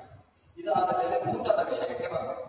ಊಟದಲ್ಲಿ ಅನ್ನ, ಉದಕ ಮತ್ತು ತೇಜಸ್ಸು, ಅನ್ನೋದಕ ತೇಜಸ್ಸುಗಳಲ್ಲಿದ್ದು ಯಾವ ರೀತಿಯ ಉಪಾಸನೆ ಬೇಕು, ಭೋಜನ ಕಾಲ ಅಂದ್ರೆ ಕೊಡುತ್ತಾ ಉಣ್ಣುತ್ತಾ ಅನ್ನದಾನ ಮಾಡುವಾಗ ಮತ್ತು ಅನ್ನ ಭೋಜನ ಮಾಡಬೇಕಾದ್ರೆ ಯಾವ ರೀತಿಯ ಉಪಾಸನೆ ಬೇಕು ಅನ್ನೋದರ ನಿರೂಪಣೆ ನಡೆಯಿತು. ಈ ನಿರೂಪಣೆಯ ನಂತರ ನಡೆದದ್ದು ನಮ್ಮ ಕೊನೆಗೆ ನಡೆದದ್ದು ವಾಂಗ್ಮಯ ಮತ್ತು ಮನೋಮಯ ಅಂತಕ್ಕಂತಹ ರೂಪದ ಉಪಾಸನೆಯ ನಿರೂಪಣೆ ಬಂತು. ಇದರ ಮಧ್ಯದಲ್ಲಿ ಬಂದಿರುವಂತಹದ್ದು ಮನೋವಾಕ್ ನಿಯಾಮಕ ಅಲ್ಲ, ಅದಕ್ಕಿಂತ ಹಿಂದೆ ಅನ್ನೋದಕಾಗ್ನಿಗಳಲ್ಲಿ ನಿಂತಿರುವ ಭಗವಂತನ 3 ರೂಪಗಳು. ಅನ್ನೋದಕ ಅಗ್ನಿಗಳಲ್ಲಿ ನಿಂತಹ ಭಗವದ್ ರೂಪಗಳ ಚಿಂತನೆ, ಭೋಜನ ಕಾಲದಲ್ಲಿ ಅನ್ನೋದಕ ತೇಜಸ್ಸುಗಳಲ್ಲಿ ಚಿಂತನೆ, ಕೊನೆಯಲ್ಲಿ ವಾಂಗ್ಮಯ ಮನೋಮಯಗಳ ಚಿಂತನೆ. ಇವಿಷ್ಟನ್ನು ನಿರಂತರ ನಾವು ನಡೆಸ್ತಾ ಇದ್ದ ಪಕ್ಷದಲ್ಲಿ ನರಸಿಂಹ ಸಂಕರ್ಷಣ ರೂಪಿಯಾದಂತಹ ಭಗವಂತ ನಮಗೆ ಶಾಸ್ತ್ರವನ್ನು ಚೆನ್ನಾಗಿ ನೆನೆಯುವ ಶಕ್ತಿಯನ್ನು ಕೊಡ್ತಾನೆ. ಅಷ್ಟೇ ಅಲ್ಲ, ಅದು ಒಳಗೆ ಚೆನ್ನಾಗಿ ನೆನೆಯುವ ಹಾಗೂ ಮಾಡ್ತಾನೆ. ಅದು ನೆನೆದು ಚಿಕ್ಕ ಕಾಳು ದೊಡ್ಡ ಕಾಳಾಗುವುದಿಲ್ಲ. ನೆನೆದಾಗ ನೀರಿನಲ್ಲಿ ಹಾಕಿದ ಕಾಳು ನೆನೆದು ದೊಡ್ಡದಾಗುವ ಹಾಗೆ ನಮ್ಮ ಜ್ಞಾನ ದೊಡ್ಡದಾಗುವ ಹಾಗೂ ಮಾಡ್ತಾನೆ. ಅದರ ಜೊತೆಗೆ ಸಂಕರ್ಷಣ ರೂಪಿಯಾದಂತಹ ನರಸಿಂಹ ರೂಪಿಯಾದ ಪರಮಾತ್ಮ ಅದನ್ನು ಇನ್ನೊಬ್ಬರಿಗೆ ಹೇಳುವುದಕ್ಕೆ ಬೇಕಾದ ಶಕ್ತಿಯನ್ನು ಕೂಡ ಕೊಡ್ತಾನೆ ಎನ್ನುವ ಉಪಾಸನೆಯಲ್ಲಿ ತುಂಬಾ ಸುಂದರವಾದ ನಿರೂಪಣೆ ಇದೆ. ಆಮಿನೇಶ್ವರಯ್ಯ ಆ ಪದ್ಯದಲ್ಲಿ ಅಲ್ಲಿಗೆ ಬೇಕಾದ ಸಂಸ್ಕೃತ ಶಬ್ದಗಳನ್ನು ಜೊತೆ ಸೇರಿಸಿಕೊಂಡು ಚಿಕ್ಕ ಚಿಕ್ಕ ಶಬ್ದಗಳಲ್ಲಿ ಹೆಚ್ಚು ವಿಚಾರಗಳನ್ನು ನಿರೂಪಣೆ ಮಾಡುವ ಆ ಹರಿಕರಾನಂದ ಸಾರದ ಒಂದು ನಿರೂಪಣಾ ಶೈಲಿಯೇ ಮನಸ್ಸಿಗೆ ಅತ್ಯಂತ ಹಿತವನ್ನು ಮೋದವನ್ನು ಕೊಡ್ತಕ್ಕಂಥದ್ದು. ಮುಖ್ಯವಾಗಿ ಆ ಭಾವಿನಿ ಷಟ್ಪದಿಯೇ ತುಂಬಾ ಇಷ್ಟವಾಗುವಂತಹ ಷಟ್ಪದಿ. ಅದರ ಮೂಲಕ ಈ ವೇದಾಂತದ ಸೂಕ್ಷ್ಮಗಳನ್ನೆಲ್ಲ ಸಾಮಾನ್ಯ ಜನತೆಗೆ ಅರ್ಥ ಮಾಡಿಸುವ ದೊಡ್ಡ ತಪಸ್ಸನ್ನು ಮಾಡಿರ್ತಕ್ಕಂತಹ ಶ್ರೀ ಜಗನ್ನಾಥದಾಸರನ್ನು ನೆನೆಸಿಕೊಳ್ಳೋಣ.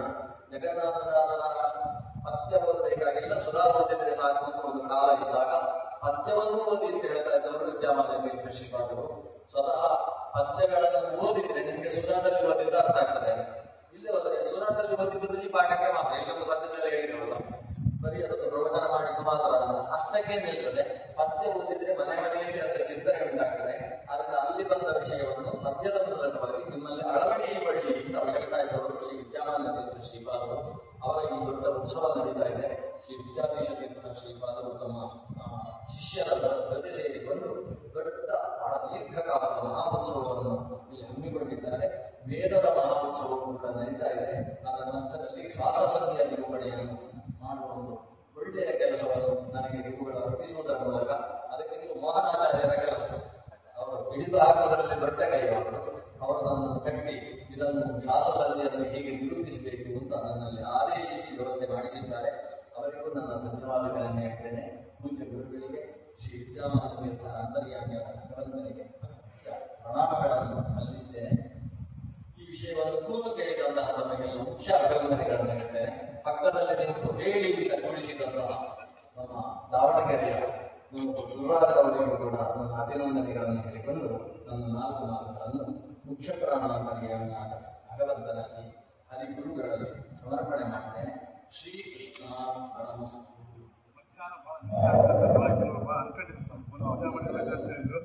ಮೂರು ಮಂದಿಗೂ ಅನುಕೂಲ ಮಾಡಿಕೊಟ್ರೆ ಸ್ವಾಮಿಗಳಿಗೂ ಕೂಡ ಆಗ್ಬಿಡ್ತಾವೆ. ನಿಜವಾಗ್ಲೂ ಆಶೀರ್ವಾದ. ಸತ್ಯನಾರಾಯಣಾಚಾರ್ಯರು ವಾಸ್ತವಿಕವಾಗಿ ಬೆಳಗ್ಗೆ ಮತ್ತೆ ಸಾಯಂಕಾಲ 2 ಹೊತ್ತು ಉಪನ್ಯಾಸ ಇತ್ತು. 2ರದ್ದು ಸೇರಿಸಿ, ಬೆಳಗ್ಗೆ ಮತ್ತೆ ಸಾಯಂಕಾಲದ್ದು ಸೇರಿಸಿ ಎಲ್ಲ ಪದ್ಯಗಳ ಉಸಿರಾಡಲಿಕ್ಕೂ ಬಿಡದೆ ಶ್ವಾಸಸಂಧಿಯ ಅಪೂರ್ವವಾದ ಚಿಂತನೆಯನ್ನ ನಮಗೆ ನೀಡಿದ್ದಾರೆ. ಅವರ ಪ್ರವಚನ ಸಾಕು ಅಂತ ಅನಿಸೋದ ಇಲ್ಲ, ಇನ್ನೂ ಹೆಚ್ಚು ಕೇಳಬೇಕು ಅಂತ ಅನುಸಂಧಾನಪೂರ್ವಕವಾದ ಮಾತುಗಳು. ಅದು ಎಷ್ಟು ಸ್ವಾರಸ್ಯ ಅಂದರೆ ಸತ್ಯನಾರಾಯಣಾಚಾರ್ಯ ಉಪನ್ಯಾಸದಲ್ಲಿ ಇವತ್ತು ವೇದ ಸಮ್ಮೇಳನ ನಡೆದಿದೆ. ಆ ವೇದ ಸಮ್ಮೇಳನಕ್ಕೆ ಜಗನ್ನಾಥದಾಸರು ಬಂದ್ಬಿಟ್ಟಿದೆ. ಯಾಕೆ ಅಂತಂದ್ರೆ ಜಗನ್ನಾಥದಾಸರು ಹೇಳಿದ್ರು, ಕೇವಲ ಬರೀ ವೇದ ಓದಿ ಓದಿ ಓದಿ ಏನು ಉಪಯೋಗ ಇಲ್ಲ, ಎಷ್ಟು ಪಾರಾಯಣ ಮಾಡಿದ್ರು ವೇದವಾದ ಪರಾಕ್ರಾಂತ ಸವೈ ಬ್ರಾಹ್ಮಣ ಕಾರಣ ಭಾವ ಅಂತ ದಾಸರು ಬೈದಿದ್ದಾರೆ ಅಂತ ಹೇಳಿದ್ರು. ಶಾಸ್ತ್ರದಲ್ಲೂ ತುಂಬಾ ಬೈದಿದ್ದಾರೆ. ಆದ್ರಿಂದ ವೇದವೆಂಬ ಭಾರವನ್ನ ಹೊತ್ತ ಕತ್ತೆ ಅಂತ ಅಂತ ಬರ್ತಾರೆ. ಅಂದ್ರೆ ಅದಾಗಬಾರದು ಅಂತಿದ್ರೆ ವೇದಗಳ ಅರ್ಥ ಚಿಂತನೆ ಮಾಡಬೇಕು. ವೇದಗಳ ಅರ್ಥವನ್ನು ಯಾಕೆ ತಿಳ್ಕೋಬೇಕು ಅಂತಂದ್ರೆ ದೇವರಲ್ಲಿ ಭಕ್ತಿ ಹುಟ್ಟಬೇಕಾದ್ರೆ ಭಕ್ತಿ ಅನುಸಂಧಾನ ಅರ್ಥಾನುಸಂಧಾನ ಇವುಗಳೆಲ್ಲವೂ ಇಲ್ಲದೆ ಹೋದರೆ ಅದು ನಮಗೆ ಫಲ ಕೊಡೋದಿಲ್ಲ. ಆಚಾರ್ಯರು ನಿರ್ಣಯದಲ್ಲೇ ಹೇಳ್ತಾರೆ, ಅಭಕ್ತಿಯೋ ಆಹರ್ತಂ ನೈವ ಫಲದಾತೃ ಭವಿಷ್ಯತಿ ಅಂತ ಆಚಾರ್ಯರ ಮಾತು.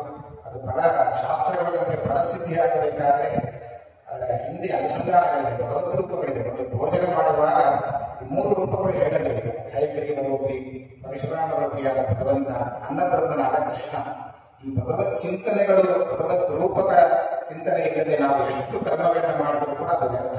ಹೊಟ್ಟೆ ತುಂಬಿಸಿಕೊಳ್ಳಿಕ್ಕೆ ಊಟ ಮಾಡೋದಲ್ಲ, ಅದು ವೈಶ್ವಾನರ ಯಜ್ಞ ಅಂತ ಅನುಸಂಧಾನ ಮಾಡಿಕೊಳ್ಳಬೇಕಾದ್ರೆ ಇಷ್ಟೆಲ್ಲ ಭಗವಂತನ ರೂಪ ಬರಬೇಕು. ಅಲ್ಲಿ ಆ ರೂಪ, ಕ್ರಿಯೆ, ನಾಮ ಈ 3 ಸೇರಿದರೆ ಮಾತ್ರ ನಮ್ಮ ಚಿಂತನೆ ಅದು ಪರಿಪೂರ್ಣವಾಗ್ತದೆ ಎನ್ನುವ ದೃಷ್ಟಿಯಲ್ಲಿ ಇವತ್ತು ವೇದ ಸಮ್ಮೇಳನದಲ್ಲಿ ವೇದದ ಅರ್ಥ ಚಿಂತನೆ ನಾರಾಯಣ ಪಂಡಿತಾಚಾರ್ಯ ಒಂದು ಕಡೆ ಹೇಳ್ತಾರೆ, ಕಥಂಚಿತ್ ಉಪಶಿಕ್ಷಿತ ಭಗವತೈವ ಸಂವಿದ್ರತೆ. ಕೆಲವೇ ವೇದವನ್ನ ಬಲ್ಲವರು ಬಹಳ ಮಂದಿ, ಆದರೆ ವೇದದ ತಿರುಳನ್ನ ತಿಳಿದವರು ಕೆಲವೇ ಮಂದಿ ಅಂತ.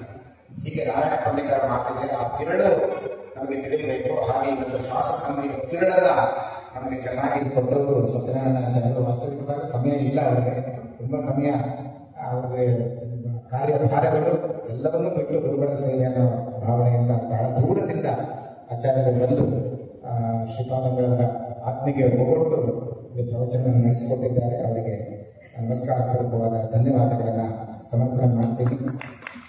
ಎಲ್ಲರೂ ಕೂಡ ಹರಿಕಥಾನುಸಾರ ಅಧ್ಯಯನ ಮಾಡುವಾಗ ಅರ್ಥಾನುಸಂಧದ ಚಿಂತನೆ ಬೇಕೇ ಬೇಕು. ಇವತ್ತು ಹರಿಕಥಾನುಸಾರ ಪಾರಾಯಣ ಮಾಡ್ತೇವೆ, ಆದರೆ ಮಾಡುವ ಯೋಗದಲ್ಲಿ ಅರ್ಥಗಳನ್ನು ಬಿಟ್ಟುಕೊಡ್ತೇವೆ, ಶಬ್ದಗಳನ್ನ ನಾವು ಹೇಳೋದಿಲ್ಲ, ಉಚ್ಚಾರ ಮಾಡೋದಿಲ್ಲ ಸರಿಯಾಗಿ. ಮಹಾಪ್ರಾಣ ಅಲ್ಪಪ್ರಾಣ ಅಂತೂ ಬಿಡಬೇಕಾದೇ ಇಲ್ಲ, ಭಕ್ತಿ ವಿಭಕ್ತಿಗಳಂತೂ ಇಲ್ಲವೇ ಇಲ್ಲ.